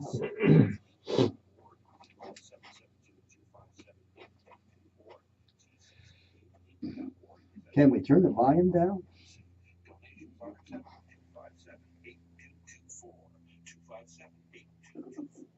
Hi, Just put it like this. The dinner will take place next Tuesday, May 9th, from 5 to 10 p.m. They are taking reservations for parties of 5 or more, and you can reach the Ocean Grill at 772-231-5409. All proceeds from this dinner will go to the effort of Indian River County, and I am so blessed to have worked alongside you this past year, and I hope to see you at this event for such a wonderful organization. Thank you.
Okay, this is the last spot, the open, and then stump the Rhett open. And remember, when I ask the question, we'll play a Jeopardy theme first. Okay.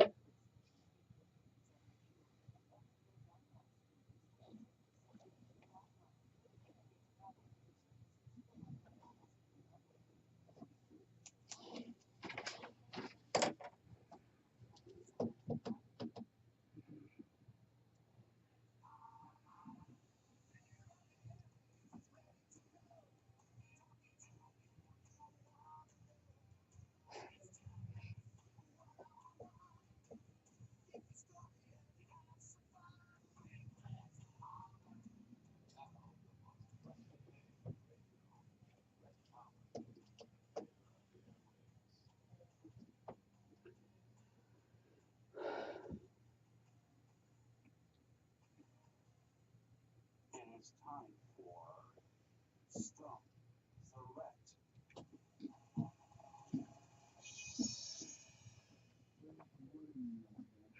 Mr. B.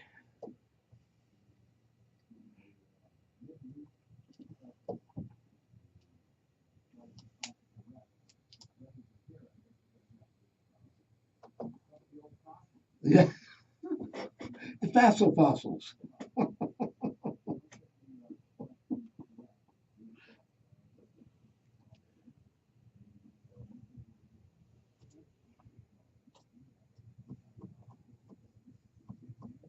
Which is a great restaurant.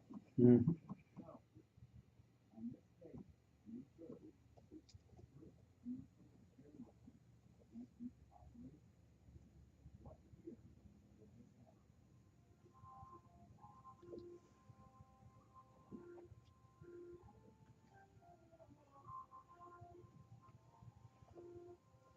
Somebody, okay, Paul, what do you think? 1929. I would go a little earlier, 1925.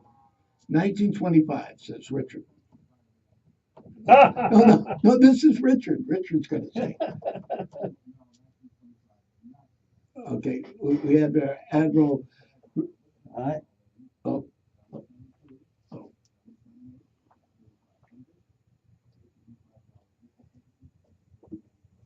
Yeah, please call in.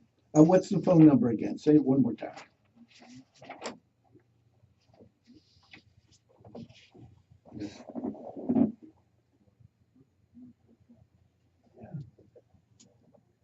Oh, jetliner. Jetliner. Okay. Oh, I didn't hear jetliner either. Okay, let's put down our earphones. Hopefully someone will call, please. CJ Cannon's great restaurant. it'd be the 40s. I didn't hear jetliner. Yeah, I think it was TWA, and it was, but I'll be quiet 40 on that. something, right? 47. We're still And being a they little dragged a stumped here. passenger off the plane. Oh, boy. It started then. We're Pan talking, Am probably. we're So talking look, a little bit about, Paul just raises the question in terms of the leadership style of Mr. Trump and compared it, whether he meant to or not, but he compared it with Kim. He thought they were very similar in terms of their approach. I mean, from my point of view, Trump yet hasn't shot anybody with a 50 caliber machine gun, but he threatens them, I think, yes. But why do you say that, Paul? no, I didn't say anything about shooting people. I was being half joking, but half serious. And that is that these two prominent actors on the world scene do share these four qualities of being insulting, sending out insulting messages, even regarding allies, much less rivals, of being extremely sensitive to criticism. I don't think anybody would argue with that. Both of them are. Third, their closest advisors are members of their family. I don't think anybody would argue with that. And as for the haircuts, they both have odd haircuts. Maybe some would say, well, Donald Trump's haircut's not so odd. Okay, I'll give on that one. But they do share these qualities, and I find that a little scary. In terms of being a leader, and especially a leader of a country like the United States, which is almost under Obama, sort of the center is not holding, as Yates would say, it's sort of falling apart. It's just perhaps you need a leader that would sort of take charge again. Is that not so, Richard? Don't you think we were waiting for something like that? Oh, I think that's absolutely right. I mean, I understand what Paul was doing, and he's being somewhat facetious and being in the comparison. But what in doing that, what you do is so exaggerate. I think first of all, the characteristics of the current president. He talks to a lot of people. He actually talks to probably more leaders in a shorter period of time, I would bet, than nearly any other president. I mean, he's been in regular communication. And he has actually not said very nasty things about them. I mean, except I think maybe the president of North Korea, he's made some remarks about him, but that's not terribly surprising. It's easy to do that. Probably not wise to do it. It just probably irritates the little guy. But I think actually he has shown a rather significant ability to lead in the area of foreign policy. And my own view was, and this is very much a personal view, during the last election, I thought that if we were reaching a point in this country where the country was on a downward slope in a whole variety of areas, morals, ethics, politics, economic. I thought we were going, world leadership, I thought we were in a slide that was not going to be stopped if we had elected the Democratic candidate, or probably any Democratic candidate. I'm not sure it would have stopped even if we'd elected someone other than Trump.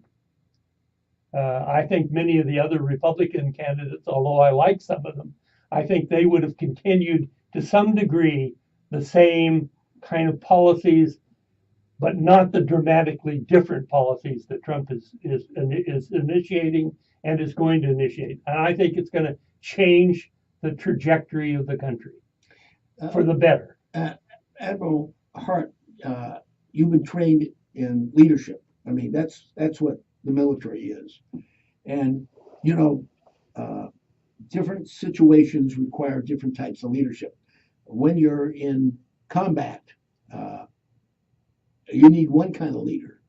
And when you're in a more strategic area, you need another. Everyone knows General Patton. In combat, he was a very good leader, right? Eisenhower was a better leader in a more strategic way. Donald Trump is in that unique position because we're in combat right now, but there's a strategic area. How do you see Donald Trump dealing with a very complex situation in terms of leadership? Yeah, I think he executed and showed very good leadership in the way he handled the Syria issue with the poisoning of the people and the Tomahawk strike. I thought that was the right sort of response, and it got the attention of Assad and the Russians. So I thought that was strategic leadership in many ways. Now the actual act was a tactical act, but I think it falls into a more strategic direction that he's taking us.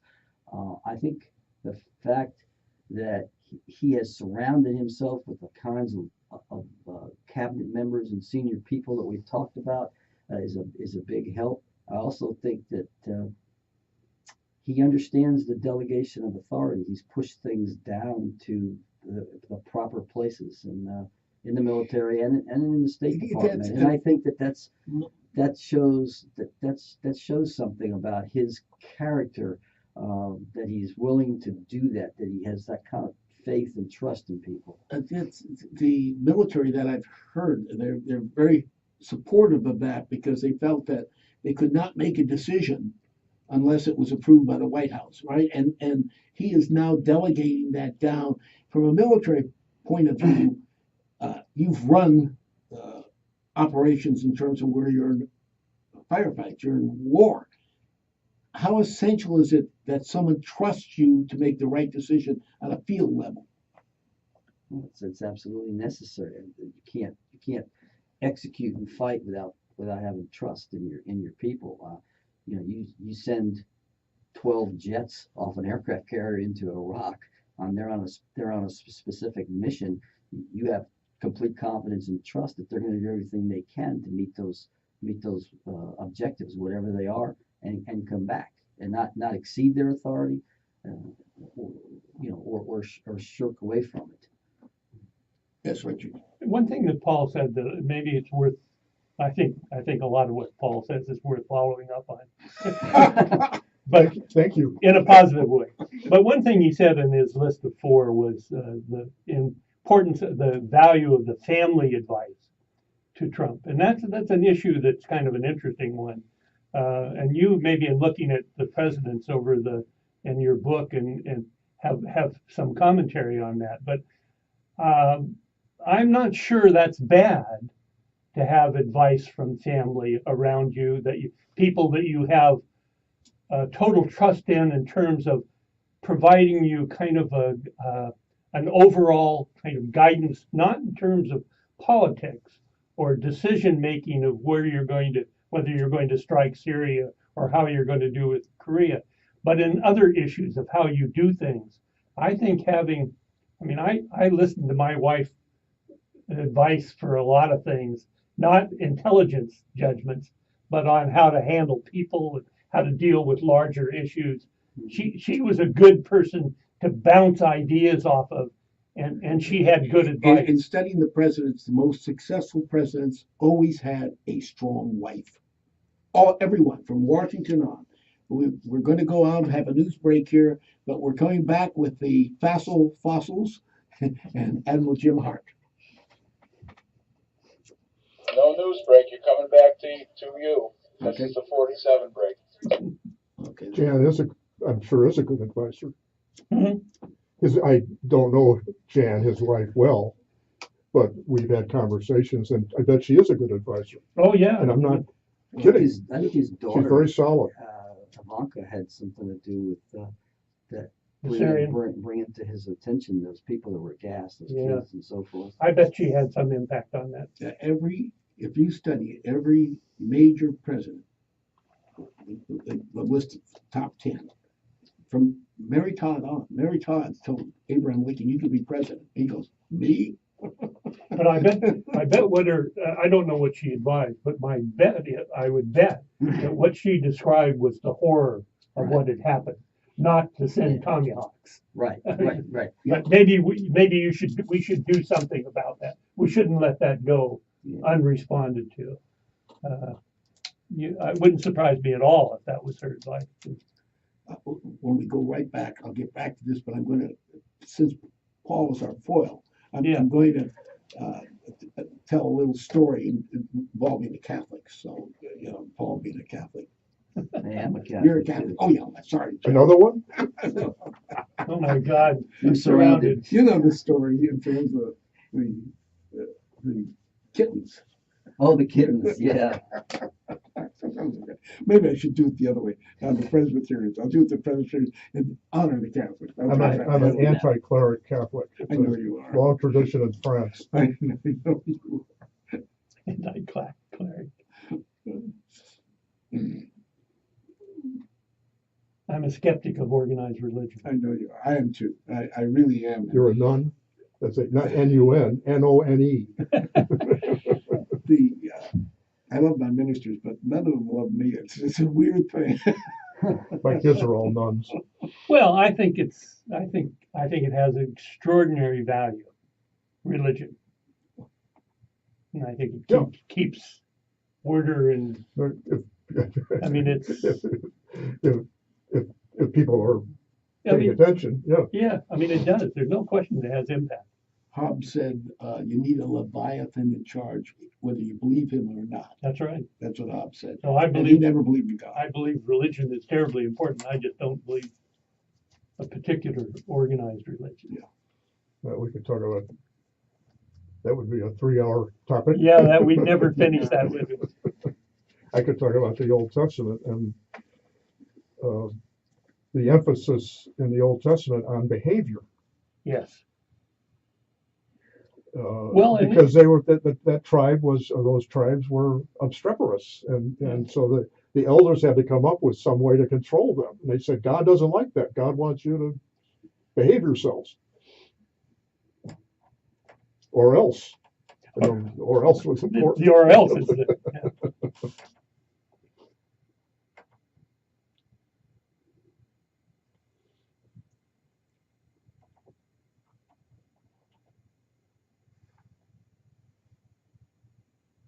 We just have about 3 minutes after this. Last spot, then a short rejoin. Stand by in the studio.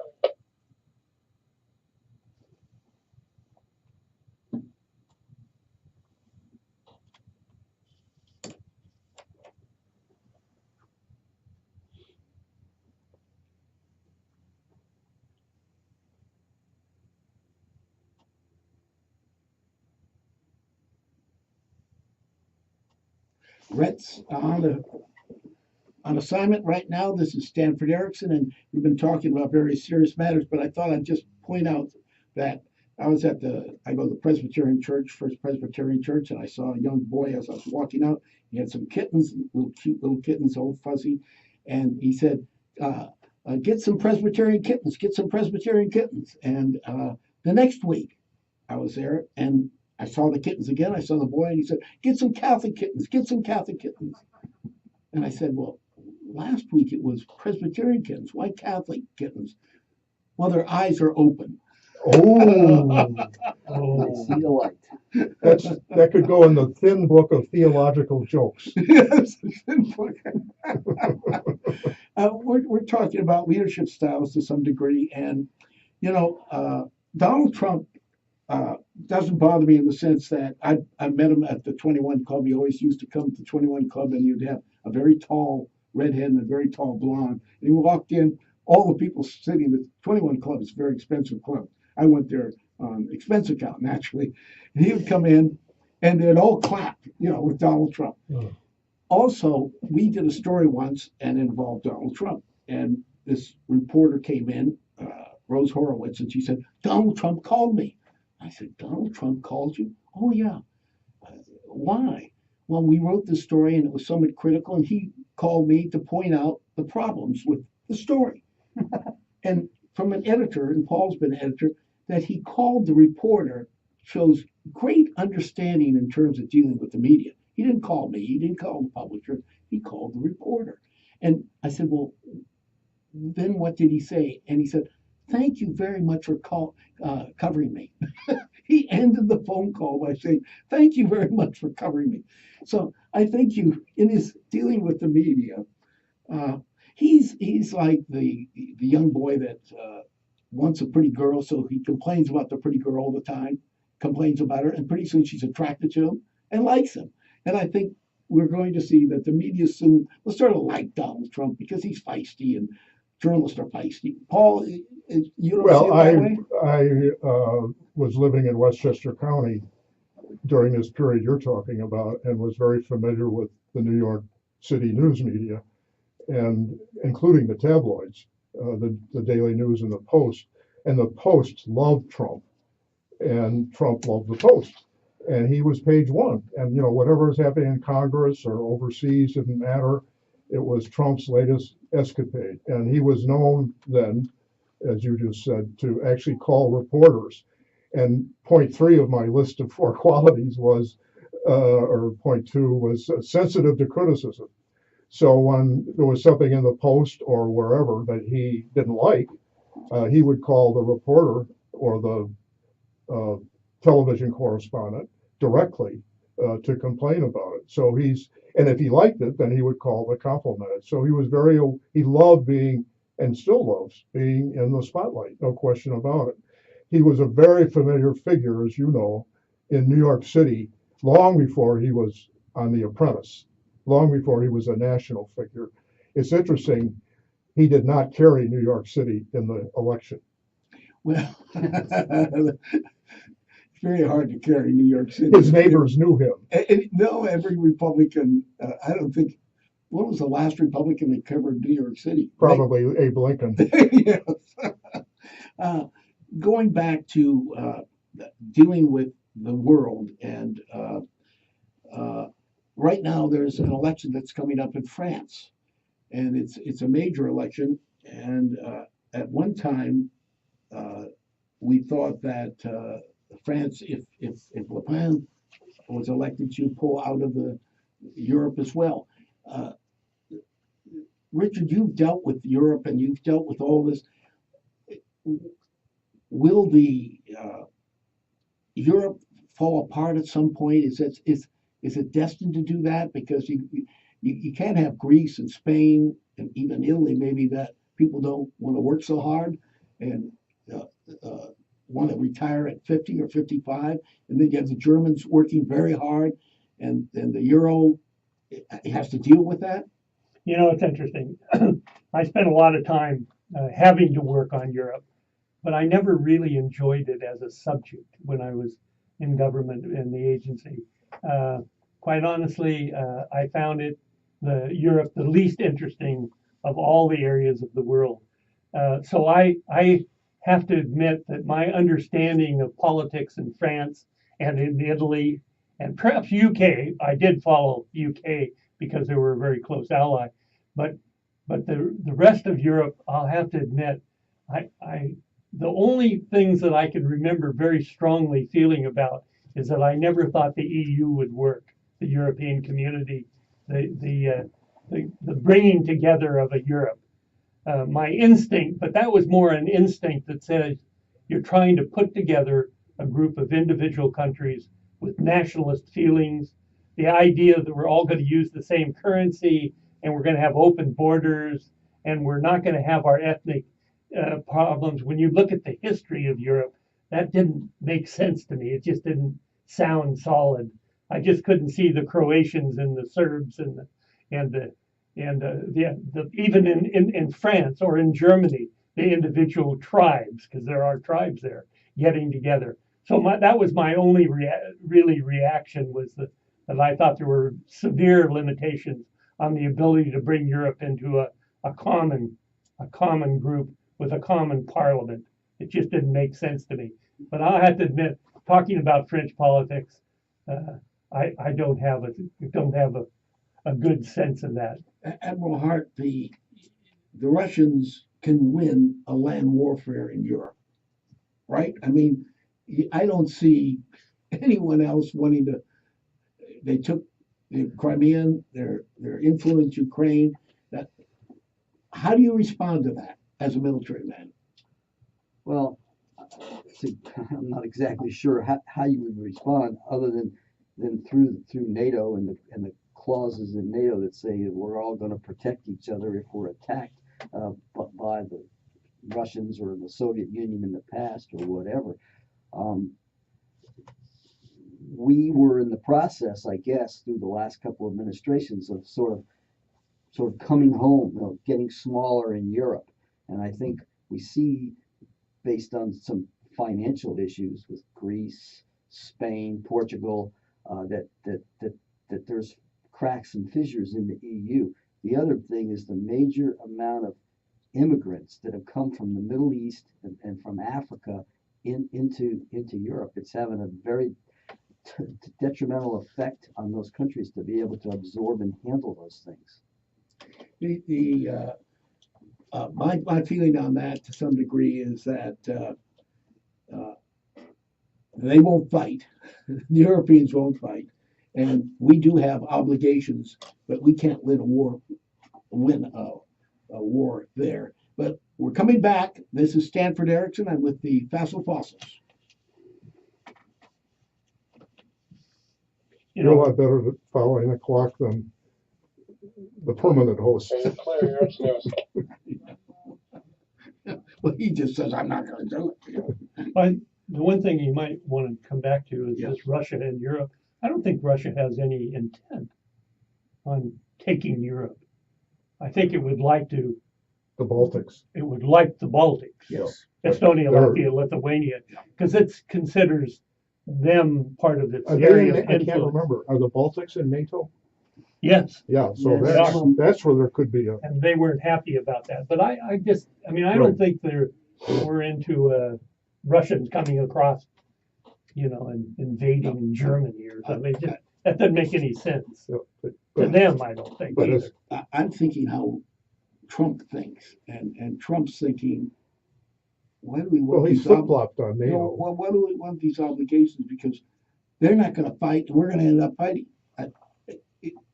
That's Well, now he's playing nice with NATO because he needs for whatever reason. whatever. Yeah, I know. But I Yeah. think that's how he thinks. I think he's thinking we're going to end up to fight But the for them. Baltics are very nervous. Yes, they are. Yes, And, they are. I And think they we should all be. know. And should be.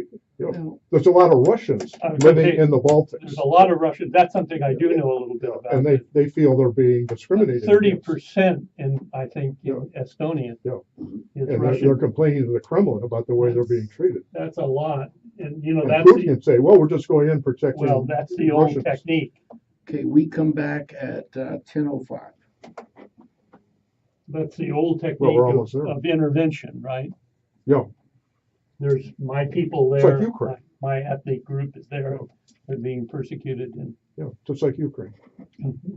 But I don't think Trump is that foolish. I think what he's trying to let the Europeans know is that if they're going to fight, they have to fight. They have to put the money in. They haven't even put 2%, which they've Yeah. agreed to. So he's being very realistic, and others have not been realistic. I think that's the point I was trying to make on all that. But we'll go back in that and see. We'll see. I think they saw the EU and the European Union and all those as a way to think about a Hitler and the World War I, World War II. Yeah. How do you stop not doing this? How do you keep from doing this again? It's interesting. I've been reading a lot about World War I because it was 100 years ago, and reading reanalysis of who's to blame and everything. And of course, I'm sure Dick knows better than I. It was really one war. World War I was a prelude to World War II. Wilson said that. Yeah.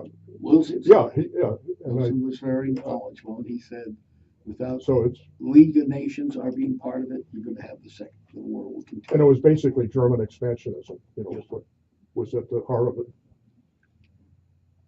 They were late to colonialize and regretted it. Anything that someone needs to talk about that comes to mind that you want to talk about? Anything? Did you want to move to another subject? No, let's just do it on All there, right, but stay I with would like Europe. to go to Africa a little bit, because you've been there, and Africa, Yeah, you might talk about it. you pointed out Africa, you could put United States, South America, and I think you said China, and it all fits And- into and Africa. Europe. And, It'll, oh, Europe, it'll all fit. it all, Yeah. Still room left over. People don't. It's huge. We all look at maps that kind of show them as roughly the same size as North America or South America, and that's not the case. No. and the Chinese are investing in there, and Iran is investing there more than we're investing there, to some degree. That's my You know, and understanding. The Iranians are in there with their Quds force and people like that. Yeah. And that they Well, let's keep it, they- I'm gonna switch to yeah, I Africa. can't really talk too much about that. Yeah. That's, No, but but I can talk about the Chinese a little bit. Well, the Saudis are very active in their own way in Africa too, but they're at the religious level. Yeah, they are. Africa is interesting. We've complained about Africa for how many years? Poverty in Africa and corruption in Africa. And what has changed? Nothing. Not much. Maybe a little. Did you ever go to Africa? No, I haven't been to Africa. I've been to a lot of places But I'll, in Africa, but I don't have, I was in Morocco, I don't have any. that's about I it. spent some time with the Ugandans, and I was very impressed by including the current president. My daughter studied for a semester in Nigeria. Ooh, This was 20 years ago. And you were in, I was in Djibouti. At Camp Lemonnier, I was the commander. yeah, that should of be the- interesting. Of the base in Djibouti. You know, it sits across from Yemen. Yeah. And just hold it, so it's fresher when you just talk it the first time rather than the second time. Rhett's taught me that, and I think he's absolutely right. Because you have more energy the first time when you're talking. And you said it all. And you got about 2 minutes of ads. Now, when we finish at 11 o'clock, Steve Olds, when you go to news, Steve Olds is in here live, so we got to clean everything out of here, okay? And Did anybody call in terms of your? No. I'd solicit your help in getting everything out. Usually Beverly does that, but No, Wilbur. she's not here. Steve Olds is an interesting guy. He was the one that first said, "Make America Great," and it was What is Trump he? stole it. He's local here. I've been with him a couple of times. He's a very strong, make America great again. A conservative, religious person, organized religion, believes in it. Very bright man, very nice man.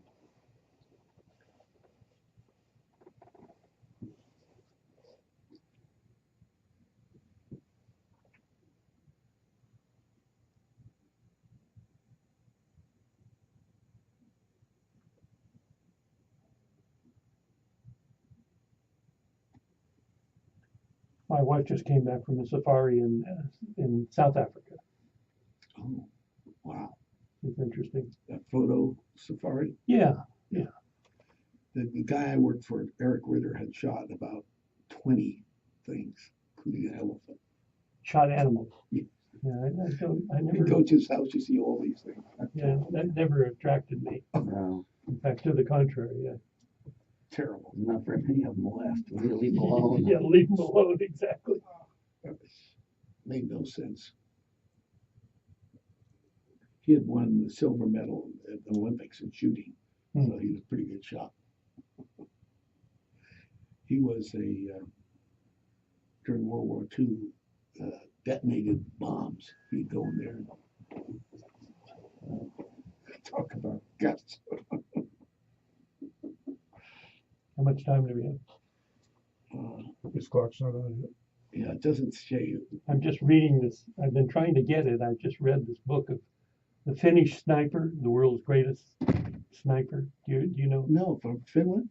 Yeah, Yeah, it sounds he interesting. killed 500 people, I think. Russians primarily? Russians, yeah. Yeah. In the battle when the Russians were invading Finland. Yeah, the Finns. Incredible. They finally kill him, or No, they shot him, but he survived. Wow. Survived the war. I met Mr. Manaheim. And, Stand by, open is next. I was exchanged in Finland.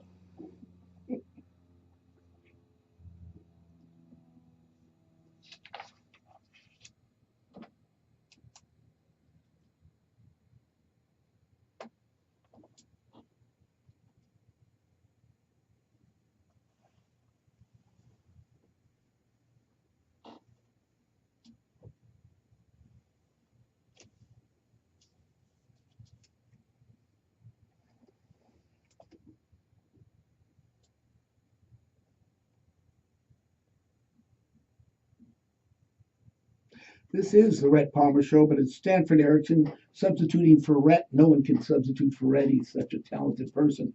And I'm his friend, but he's so nice to let me be here. And we have such talented people here. And we're talking about the hot spots of the world and the problems. And I sort of understand, I think, Mr. Trump, why he took on the European Union and because I thought they need to be shooken up because he didn't think they'd fight, and he thought we'd fight again. And but there's another spot that's big and important, and that is Africa. And James Hart was stationed in Africa, command general in Africa, and I was surprised. I heard you talk on this that Africa is so much larger than anybody would ever imagine. That's very true, Stan. You took a map of Africa, you could put Western Europe, the United States, China, and Argentina all into the landmass. It still have some room left over. I mean, it's a huge country. It's got about half the population of Earth is located in Africa, and they've got all kinds of dialects, 700 different dialects. And tribes. It's a very diverse place. I ended up there because when we first went into Afghanistan in 2003, I believe, after 9/11, 2001, around 2003, military leadership and the leadership of the country thought that Osama bin Laden might leave Afghanistan and go back to Eastern Africa. When Osama bin Laden was kicked out of Saudi Arabia, he went to Sudan and he set up operations and so forth outside of Khartoum. And at some point in time, he left there and went to Afghanistan to be part of the effort with the Taliban. And of course, we all know what he organized with Al Qaeda and what they did to this country on 9/11. So in 2003, we set up a small base. We took over an old French Legion base, and we right by the airport. And we turned it into a camp as a backstop for in case terrorism moved in that direction. While we were there, we also used that opportunity to engage and become better acquainted, have better military relations with the countries in East Africa, like Ethiopia, Uganda, Kenya, and so forth. So while I was over there, we had both an anti-terrorist mission, and we also had a mission to expand our military support and help to those countries. So at the same time, the African Union was trying to figure out how to solve the Somalia issue. Somalia was an ungoverned country. It had actually fractured into three small countries. You had Somalia, Puntland, and Somaliland. So we worked to help get the African Union troops, the peacekeepers, up so they could get into Mogadishu. It's really interesting. When I first got on the ground, I was in Kampala, Uganda, at the airport, and I met General Wamala. He's now in charge, I think, of the military there. And we're just walking along the runway talking, and he said to me, really need your help. He said, for every war up until now, we've marched to our borders and fought. Now I have to figure out how to pick my army up and take them into Mogadishu. So I use logisticians. We use logisticians to help them figure all that out. We use trains and ships and airplanes to get them in there. And then we followed on with a lot of other training for them. And they have cleared the Al-Shabaab terrorists out of Mogadishu. It's still a problem outside of the cities. There's still issues in the city, and they're trying to get a government up and going now. But that's kind of what I was doing back 2007, 2008, and that mission continues today. Does our country, under the leadership of Obama, did our country really understand how strategic perhaps Africa might be? Because I know the Chinese have invested a lot, the Iranians have invested a lot in Africa. Are we neglecting Africa? I think to some degree, American companies, corporations have not taken advantage of the opportunities that are there. If you were to go into Nairobi, you would see Toyota dealerships. They sell Toyotas all over the continent. One of the American products there is Coca-Cola. Coca-Cola's figured out how to sell their product across the continent, but mostly it's ties to Europeans. It's tied to China. What you find with the Chinese is they will come in, but they want to bring their own workers. Whatever it is, farming, agriculture, running a mine, whatever, petroleum, they want to bring their own people. And frankly, they'd like to leave them there when the job is done because they're trying to get their population under control. Well, Paul Jennis sort of smiled at me because he thought I had a question that was, I always have to find some way to be critical of Obama, but I'm critical in this sense that my feeling is if I'm running a company in the United States and I'm going to invest in the world, and I have a president who I don't think will support me if something happens. Remember, even Jefferson went into Africa because they were taking our ships and impounding our people. And under Obama, I think the general feeling of a lot of Americans, if an American is somewhere in the country, perhaps President Obama would, because he shied away from war and wanted peace to such a degree, he might not want to take care of that company, and he might even think that Americans, when they're in those countries, are really being colonializing the country. I mean, I think that's his mindset, Paul. Well, I will not take the bait, but I do want to talk very briefly, 30 seconds or so, about Africa, where I have not been.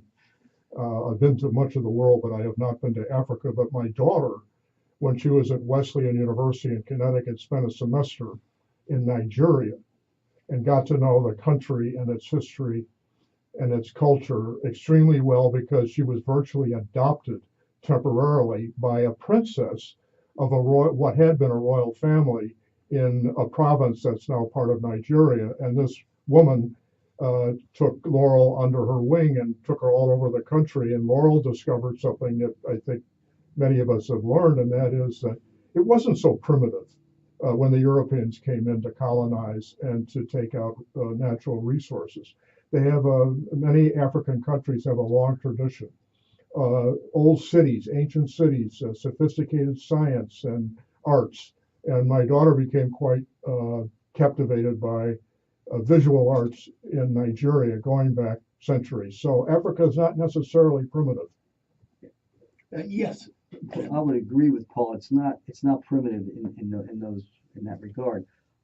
But on your point about President Obama, I will tell you that when American citizens were held as prisoners, captured in Somalia or Yemen, places like that, he authorized the military to devise plans and look at ways to get those people back. If you remember the Maersk, Alabama, Captain Phillips, and those people that were caught, there was a husband and wife on a sailboat that were caught by Somali pirates. And we did take actions, and we did try to get those people back, sometimes successfully and sometimes not.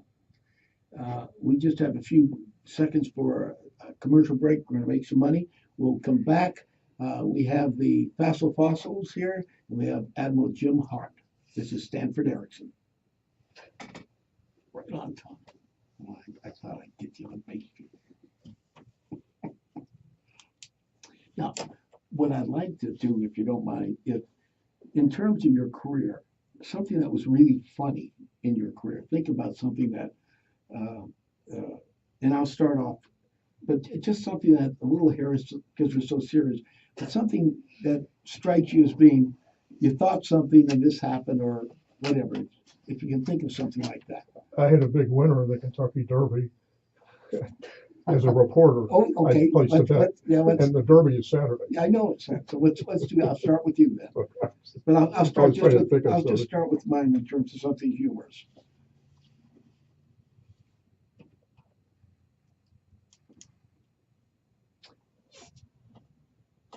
But then, let's see. We might end up talking about free speech a little bit. Okay, is that okay? End up talking about what? Free speech. Oh, You know, yes, that's, Yeah, I may surprise you with what I have yeah, to say. because I'm gonna I side went to with Ann, Berkeley. I'm gonna side with Ann Coulter. First, I went first to- time in my life. Yeah, I went to Berkeley. Well, sorry not to. You went to me. Yeah, talk about free speech. It's terrible, terrible, stupid. Well, the, No, that's a good one. yeah, but I think that's a good way to start it, and we could have some fun on that. Anything pressing, anybody needs to say something on something?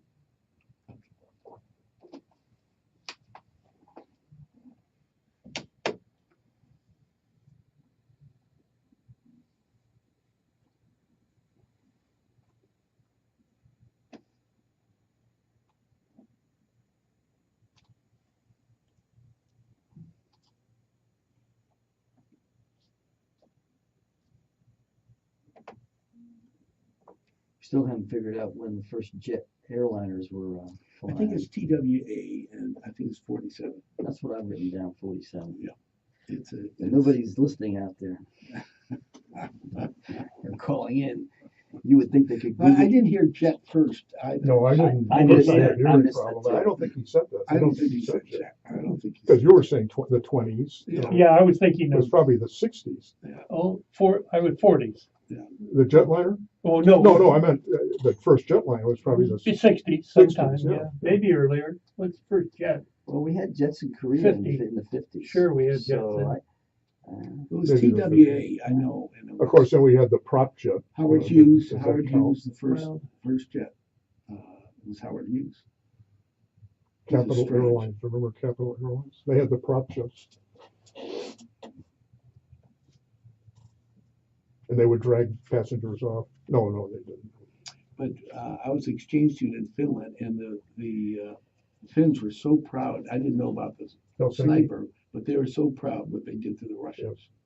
Oh, yeah. sure. Well, they held the Russians Yeah, off. yeah, they should be. The Russians finally backed off. Well, the Germans came in and helped too, but the Finns for about a year Well, and they a half didn't like alone. the Germans either. No, they didn't like the Germans.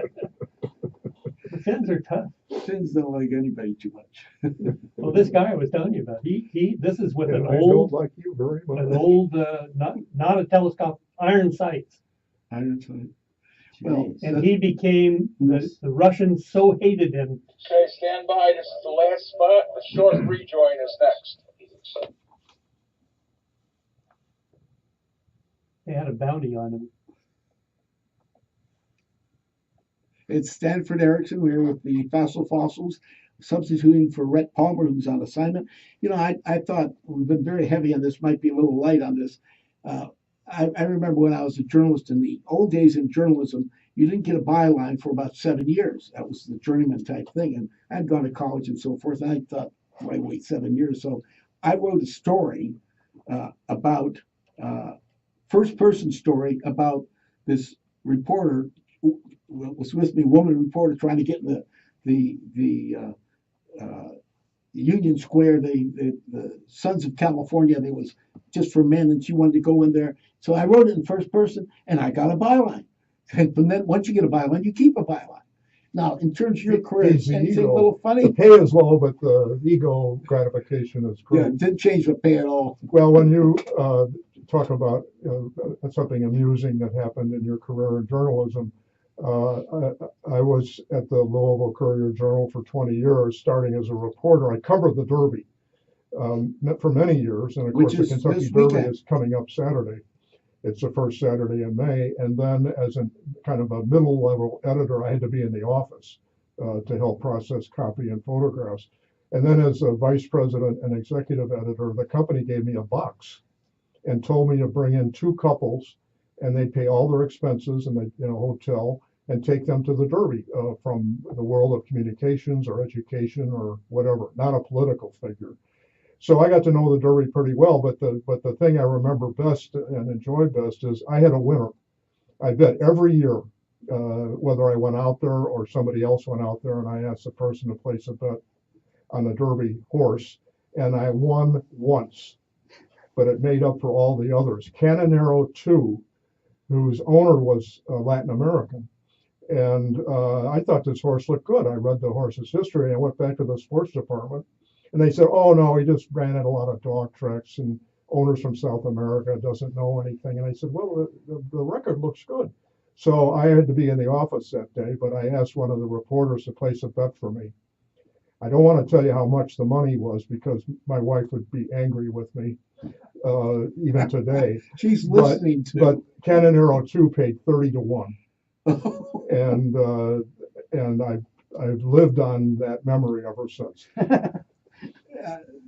Richard Kerr, any amusing incidents? I mean, you, as a deputy director of the CIA, a lot of terrifying moments, perhaps, but any amusing moments? Well, yeah, there were, and I'm trying to think of some that are appropriate to describe. Let me And declassified too. right, yeah, declassified. No, when as a young analyst, you always are making playing jokes on your fellow analyst. It's as a young person, you're new people come in and you try to trick them. One of the things we had we had big burn chutes in the agency where you'd have a big chute, you'd put a bag in it, it would be classified material, and you'd throw down the chute, and it would go to an incinerator and be destroyed. And so we had a new analyst come in, and we told him, now when you put it down, you're supposed to tell what country it's from. So every day he would go and he would open the chute and he'd say, Middle East or wherever it was from, and here it comes, And so finally he said, why am I doing, who's listening to this? And finally he realized that after a few jokes that you didn't need to tell the burn chute where this country was located. How did how did a analyst become? Usually the analyst doesn't become deputy director of the CIA. It's usually operational people. Now you're 6'3", so they probably thought you were operational, right? No, actually, I was trying to think of the number. Most deputy directors were actually brought in from outside over the years. Military, senior military people brought in, and the director was a professional intelligence officer. In my case, I just worked my way up the organization, and it was like a lot of things, a good deal of luck, being in the right place at the right time, and hopefully being competent and being recognized as competent. Probably the people ask me a number of times, how do you succeed? How did you succeed? And my view was that one of the things I was willing to take any job. I didn't go looking for jobs, but jobs kind of came looking for me. And sometimes they were lousy jobs. And someone would say, all right, we want you to go do this. And so I'd say, all right, I'll go do that.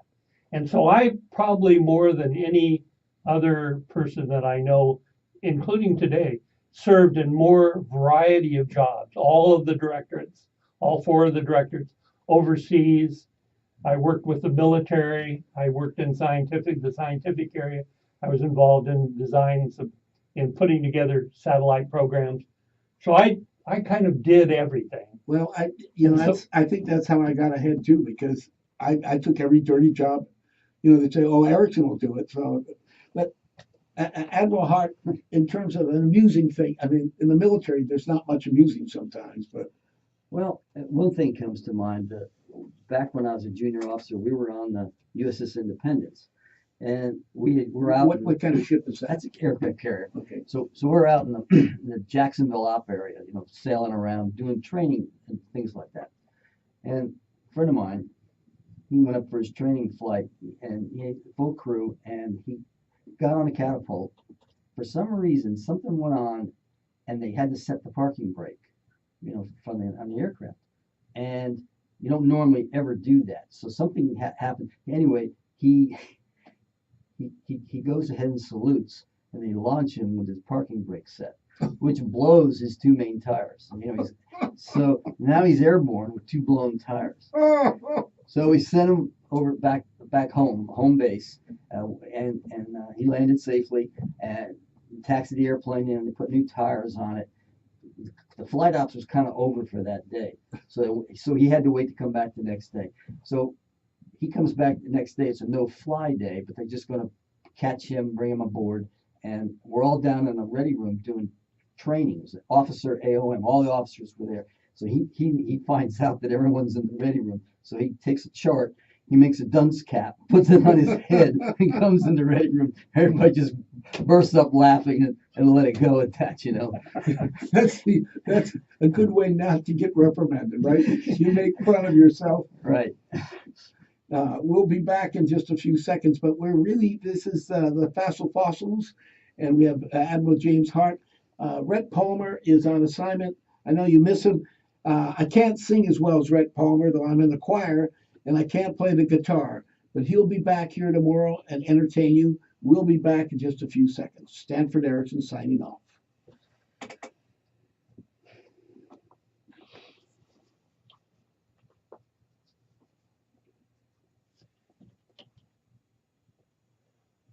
How did the Kentucky Derby How did Kentucky Derby become so important? A promoter, I can't think of his name, back in the 30s. Could you talk on that? It was just another horse race, and Colonel something. Of course, everybody in Kentucky, every man is a colonel. I was a colonel. The governor, signed a proclamation. I just can't think of his name, but he was like a P.T. Barnum. Yeah. And he took what was kind of an ordinary race and made it an event and brought in celebrities and would pay all their expenses. Okay, why don't you talk on that? Why do they wear hats too? Women, that became part of the tradition. Yeah. Women wore, because they get their picture in the paper then. It's funny, I'm going to Lexington tomorrow. Oh, because my niece is graduating from the University of Kentucky on Friday. UConn. So we're going up there, and that's great. We're coming back Saturday. We're not going to see the race, but we've been invited to some sort of a graduation party that you have to dress up like that. My wife had to get a hat. And let's go here, and then we'll switch to that. Yeah. Just interject that, please. Well, I knew you, not as a student, but as an editor and a reporter. I knew the University of Kentucky very well. Knew the president at that time, and made a lot of news. And Lexington is a beautiful town. Louisville is more of an industrial town. Yeah. Lexington was what people think of. Let me go to that, and then we'll go and culture in terms of free speech, and we'll be through. Okay. Because most people don't understand. I mean, I never watched a Kentucky Derby. But in the 30s, racing was huge. Yeah. It's all defining sport. All of the big movie stars, Bing Crosby. Yeah, he owned the track. They owned horses and raced in Mexico. Bring that in. I didn't know that. Yeah. I mean, it's declined. It was really a big thing, a big social. Yeah. Well, it's not the same. Yeah. I guess among being a poor boy, I didn't even know what the Kentucky Derby was until it came to the East. The greatest 2 minutes in sports. My wife said I'm the greatest 2 minutes in sports. Ooh, don't say that on the air. That's pretty good. I have to remember that.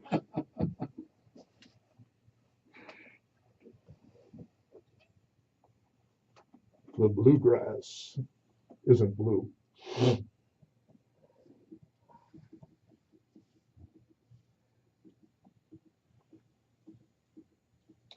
We start at 10:34. We're doing news right now.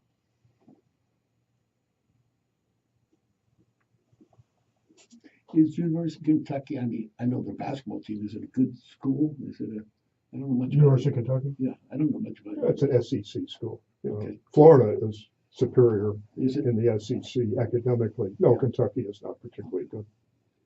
But it's a state university. It's got a law school, a medical school, that sort of thing. But Berkeley, believe it or not, when I went there, it was if you survived Berkeley, you could do anything.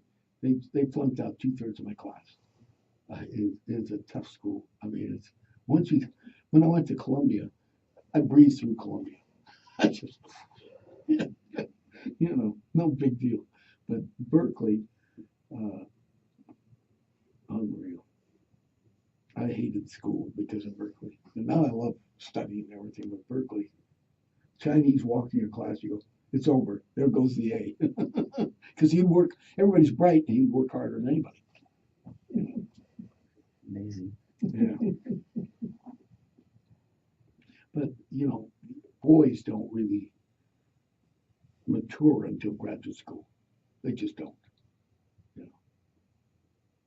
My boys in graduate school got straight A, in high school B and A, and undergraduate, maybe junior, senior year, start doing very well, and they're both very bright. But that's normal for almost all boys. Yeah, I did it opposite. I got married, went in the Army, then went to school. Yeah. It is And then you're serious. So I had Yeah, you're serious.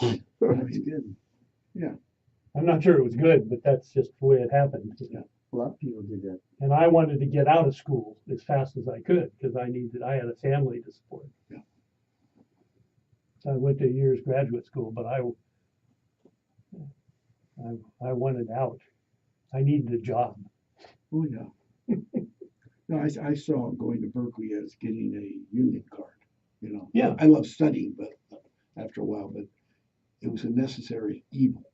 I was in a discussion group with, at that time, the president of the University of Kentucky, Otis Singletary, and he asked us each, what do you want the university to be? What should our ambition be? And everybody had a very serious answer about more research, more of this, more of that. And I said, Dr. Singletary, I want the University of Kentucky to be worthy of its basketball team.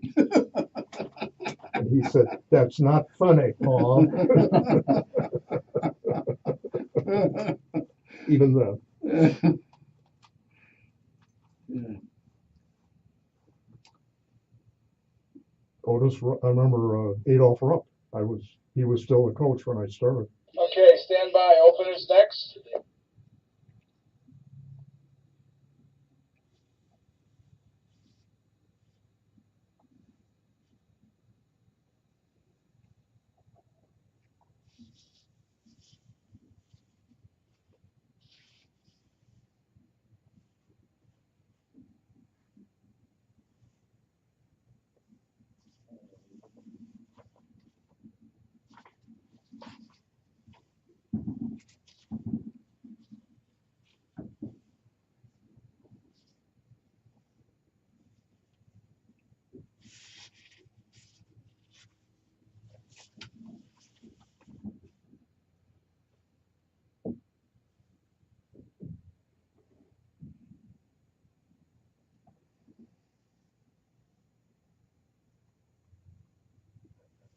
I'll be gone for 2 weeks. I'll be back in touch with you when I get back. Okay, good.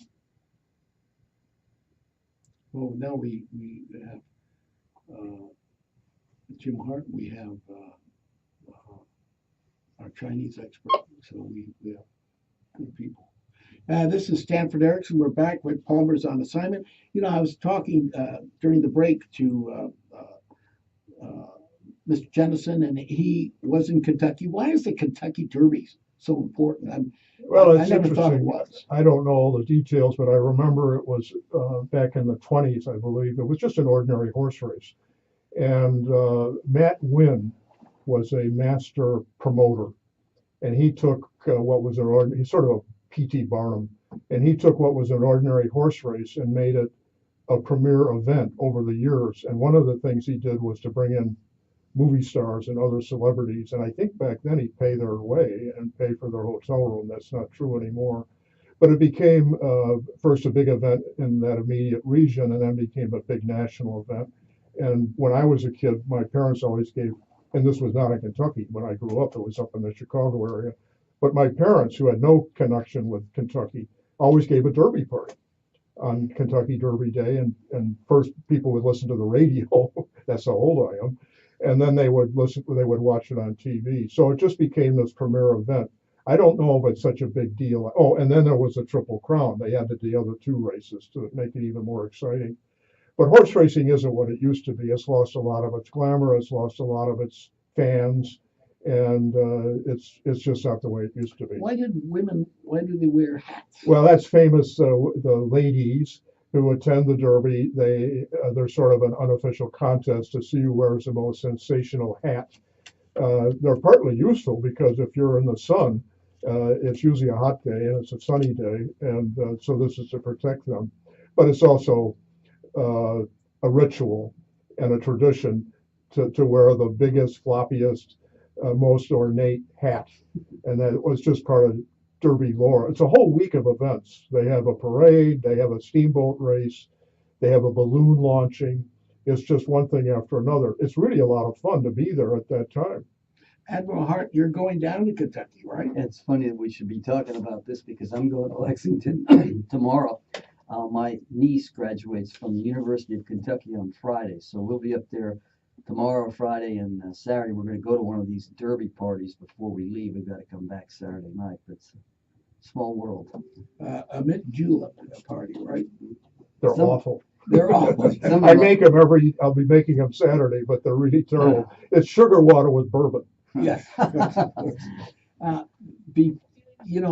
We're talking on all these events. There's something happened at Berkeley where I went to, where the free speech Ann Coulter was disinvited, and they've had various problems with free speech. Paul, what's your approach on that? I think it's you all know how I lean politically. I'm basically a liberal. I've seen Ann Coulter in person as well as on television. I don't like her, and I don't agree with her. I think she's very unpleasant, but she should not be prevented from speaking at Berkeley, where the free speech movement started a generation ago. It's so ironic, it's staggering. I don't care how, I don't believe somebody should be allowed to speak who's going to incite a riot or who just delivers a hate tirade. Well, I may disagree with her, but I think she has every right to speak. And I think it was terrible that left-wing students and faculty objected to her speaking, and I think that's deplorable. It's not just left wing. Well, in this case, it was. Well, Richard, I mean, more than that, Richard, you went to University of Oregon, Right. And Oregon now they've had problems with anarchists, and I don't think it's the left so much as the anarchists are doing this. Well, I have a story about the University of Oregon and freedom of speech. I guess it's the freedom of speech. For a number of years, the University of Oregon would not allow CIA recruiters on campus. They wouldn't allow them to come to campus because they were afraid of, one, they didn't like CIA, and two, they were afraid of some kind of unrest. And so nor would they allow any conservative speakers. They would allow outrageous speakers who were not, they weren't just leftists. Some of them were absolute anarchists to speak. On a regular basis, I used to write the University of Oregon when I got into more senior positions in CIA and said, what is this? Why don't you? I would like to come out to the University of Oregon and give a talk. And they would come back and say, oh, no, we can't do that because we don't know whether we can guarantee your security. And I said, I'll bring my own security. Don't worry about that. I'll guarantee my security. They said, oh, no. But I kept writing him. And at one point in time, they said, all right, we give up. Come out and you can give a talk. Well, I got out, and it happened to be a period when the university was off. There were no students on the campus. So I gave a talk to a room full of faculty. So I went back, wrote him another letter. I don't give up easily, and said, this is outrageous. That you won't, I should be allowed to talk student body. I can deal with the problems and the complaints, and I'd be glad to deal with that. And so I got a letter from the gay lesbian group at the University of Oregon, inviting me to speak at the University of Oregon. And over my organization's objections, everybody said, you can't do that. I said, the hell I can. And I accepted for the gay lesbian and went out gave a talk at the big auditorium. Well, now it turned out that the whole campus turned out. I had 600 people. I had a Well, in couple. Oregon, that might be most of the people. Yeah. Who knows? I had a good turnout. Now, and I had a couple people who were heckling me, minor things. But it turned out what most people wanted to find out: how do you get a job in CIA? But it was amusing because my organization was worried how I'm going to deal with this issue of gay lesbian, because at that point in time, the agency did not have a policy, but it clearly did not hire gays, outspoken gays, because it was concerned about having the publicity of someone saying the briefer who goes to the president in the morning is gay, and it didn't want to deal with that. And it also was worried about the black male issue in those days. But it was not turned out not to be a problem. Admiral Hart, for more than 30 years, you defended the right of people to speak freely, and you were in many countries where they could not speak freely. Does it seem ironic that especially very progressive people are now doing this? They're trying to stop people from speaking. I find it very troubling that we can't have speakers from all different perspectives at these universities. I think we're heading in the wrong direction, and I think the educators in this country ought to take a hard look at that. Going to a college or a university, you should be getting a broad experience. You should be allowed to listen to lots of different opinions and then be able to form your own. Well, Paul taught in a university, and Columbia asked me to speak a couple of times and then didn't ask me anymore. Why not? They didn't ask me anymore because I did not take journalism that seriously in terms of as an education. I never hired an undergraduate who had a journalism degree, ever, because I wanted people that were really educated, and normally undergraduates in journalism, University of Missouri, I know very well, they'd put out a newspaper. And at Berkeley, the Daily Cal, they put out a newspaper, and I wrote for that. And the journalism majors would stay up to 2 a.m. doing it, and then miss their first class. And they were not interested in really getting educated. They were interested in putting out a newspaper. And I wanted people that were educated, that had background and knew biology or knew something, so that when they get, as Paul did when he got his master's degree, I have no problem with that. I think the master's degree is because it's strategic, it teaches policy, it takes law, and that. But as an undergraduate, I think it's a craft. You don't need to learn a craft. You can learn journalism as a craft within about 6 months. But at a graduate level, yes, but never an undergraduate. Paul? I was fortunate enough with generosity of my father, that I could get an undergraduate degree in philosophy at an expensive school, Georgetown, and that he also helped me get my master's degree in journalism at Columbia. But not everybody can do that. And time's up. Sorry. I got so interested in that. You almost need 2 clocks, one You in need one each in direction, there, so that you could always have Okay, it. you gotta give me a lead and to go to break, okay? Sorry, missed that one. I should have been watching the clock. Too. But Okay. you can let me finish my sentence. Yes, we'll do it when we come back. As I was Cut off saying, mid-sentence. as I was saying, the only point I want to make is it's a tough choice for somebody who can only afford to get an undergraduate degree and wants to go into journalism. And I taught undergraduate journalism, and those were my students. And I didn't say you should be majoring in Italian Renaissance poetry. Well, but history wouldn't be bad. No, it wouldn't. You're right. Or literature. You're right. History's fantastic. Any kind of. I was more forgiving, Well, you also want because it was my job. you want a disciplined mind, and journalism, I mean, the pyramid, it's not, it No, you're doesn't right, have, it's a craft. it's a craft. Yeah. It's- And in most other countries, it's treated as a craft. Nobody gets a degree in it. It's sort of a blue collar job in most other cultures. And when I was working at the Is that right? Examiner, I was one of the few Including college the UK. graduates. Almost everybody had like a junior college, and then for 7 years they worked up to be a journalist, and they had courses and they went Yeah. to school, but basically they only had 2 years of college. It's a blue collar job, and I always thought it was a blue collar. You work with your hands, you know. You really is. You don't take yourself that seriously.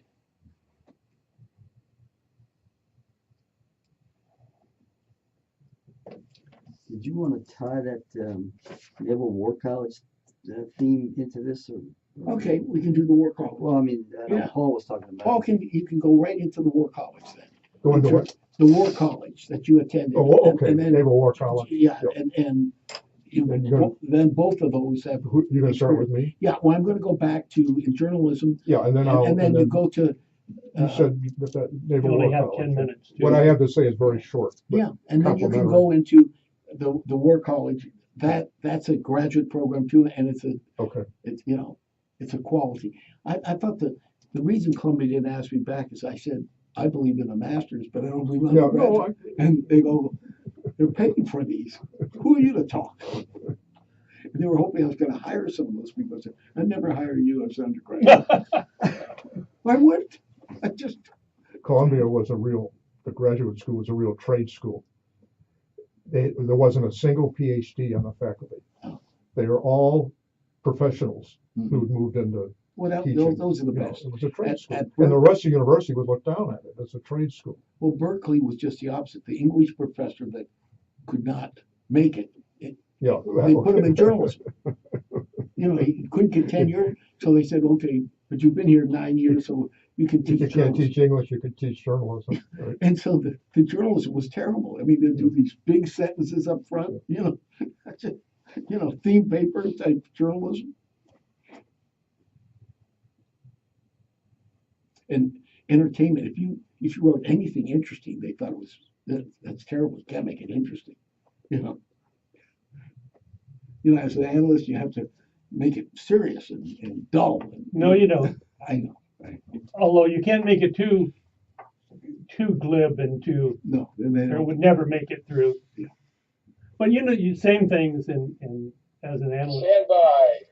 Rejoin is next, the short one. You need a good hook.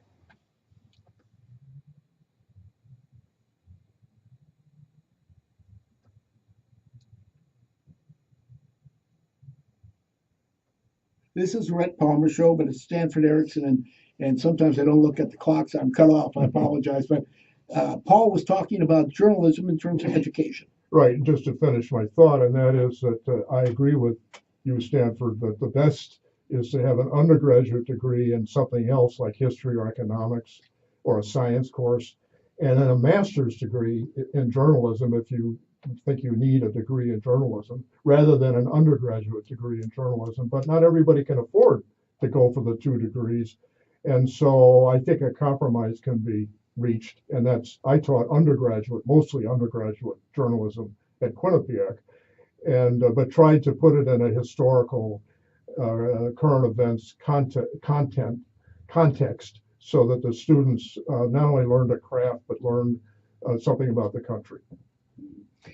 You also went to a war college. Well, I did. I mentioned this at the beginning when you introduced Rear Admiral Jim Hart, who was at the War College. I don't think I was there at the same time, but it was about 20 years ago.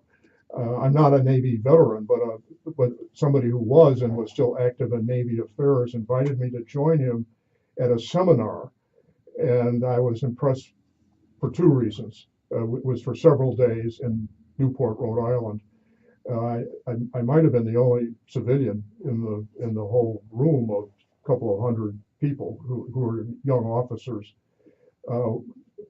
One was the subject, asymmetrical warfare, which back then was a brand new term. And now, of course, we're faced with asymmetrical warfare, which means unbalanced big military power versus like guerrilla forces or ISIS or something like that. I never knew what it meant. And well, and just because you're the big guy doesn't mean you're going to win. In fact, you're at a disadvantage in a way because the smaller force can be much more flexible and can kind of set the pace of the combat. So this was fascinating to me, even though I was not a military person. Number two that impressed me were the people, the military people, the young people who were there, the young officers, men and women, and mostly white, but some diversity, and very sharp, very intelligent people. I'm sure they were good in the field or on the ship as well in combat, but their intelligence and their judgment impressed me. And Jim, I thought, my goodness, we're in good hands with a military like Jim, that. how do you get into war college? Who determines and Well, is it a graduate type level? Today, what they do is when you reach the 04 level, that would be a major or a lieutenant commander in the Navy. When you're up for that selection, they decide right there based on your performance whether you're going to get in or not. So I went in 1997 to 98. I got a master's in national security affairs, and the war college. Each service has a war college, but each college is joint. In other words, there were Army, Navy, Air Force, Marine, Coast Guard. There were people from the agency, the State Department, all kinds of folks in there. So it's a very diverse group, and we've become even more diverse here as we moved on. Get to listen to a lot of very important people. 4 stars will come and talk to you, each one of the geographic commanders. You get an entire speaker series with congressmen, educators, journalists, different people come and talk and give their perspective. So I found it to be quite a very interesting year. Richard, you attended or No, I never there? went to a war college, but I gave lectures at the Navy and Army and the Air Force. And your kind of lectures would be what? Talking about intelligence and the role of CIA and what it did, why. But as the Admiral said, we regularly sent people to the war colleges from CIA for a tour. It was always a very good reward for someone who you were looking at to move up in the organization as to get a different perspective on the world from outside of CIA and have them look at it from the point of view of a military organization. Although it's much more than a military training. I mean, it's, as the Admiral said, it's very broad. My impression was that it was very broad. They also had foreign students, I believe, didn't you have? Yeah, each class has a number of students from all different places. Quite a few of the leaders in Africa have attended the war college, either the Army, the Navy, Air Force, whatever. It's prestigious for them. In fact, a great program. Yeah, and it gives us an opportunity to have a leader who's seen how America works and understands some of our processes. You know, having written about presidents, I did a lot of research on Eisenhower, read maybe 5 books on Eisenhower, one of his books. And Eisenhower was sort of he went to college, maybe you know this, in West Point because he wanted to play football. And then he hurt his knee in his sophomore year, so he couldn't play football. And he really wasn't interested in finishing. But he was there, and it's only college, he's a poor boy. So he was in the third, when he graduated, he was the bottom third of the class. And if you study Eisenhower's background, he's a brilliant, brilliant man.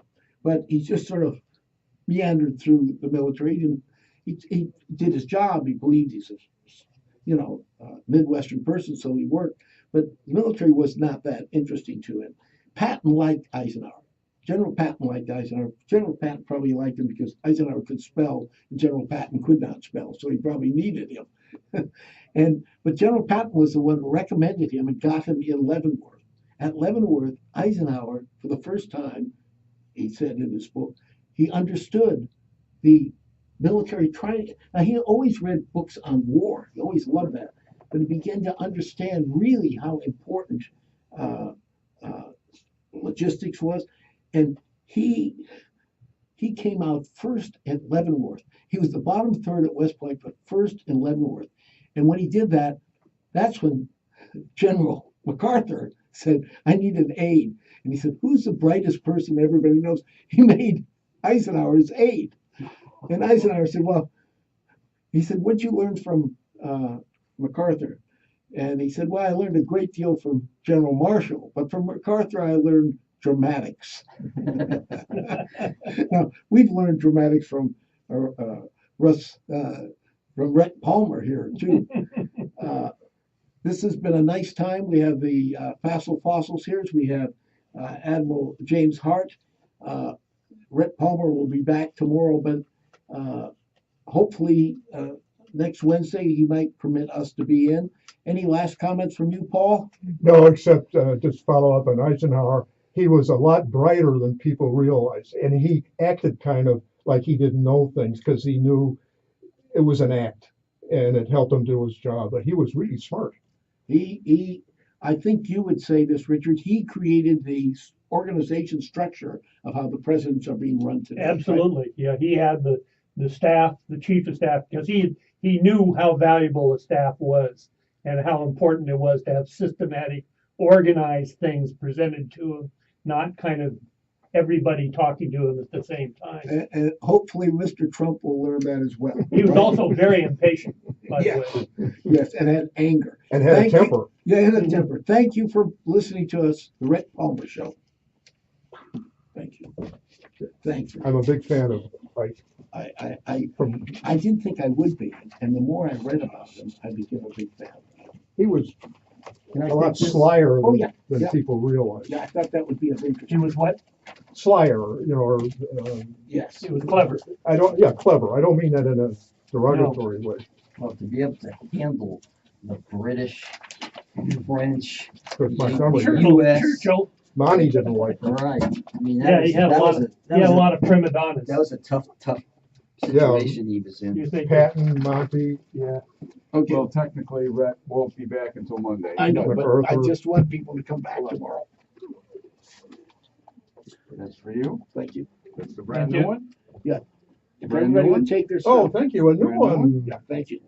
Thank you, sir. This garbage, What a beautiful No, picture. I'm taking What a that with me. beautiful- okay? Isn't that You gorgeous? want your water? Sure. Okay, I don't care about the headphones because he does this by Have himself. a safe trip tomorrow. Oh, I will. Thanks. Are you going tomorrow? I'm going up to Lexington, Kentucky. Oh, okay. I thought you were doing an honor flight tomorrow. No, I'm going to we have an orientation on Sunday, so I'm getting back Thank on you, Paul. Saturday. For the menu and everything. Oh, Jim, We gotta nice to get meet you. get you a close. I mean, not a close, but a, go with the news. You know, this is the Rhett Palmer Show and, Stanford Erickson. We'll be right back. Okay, we'll do that.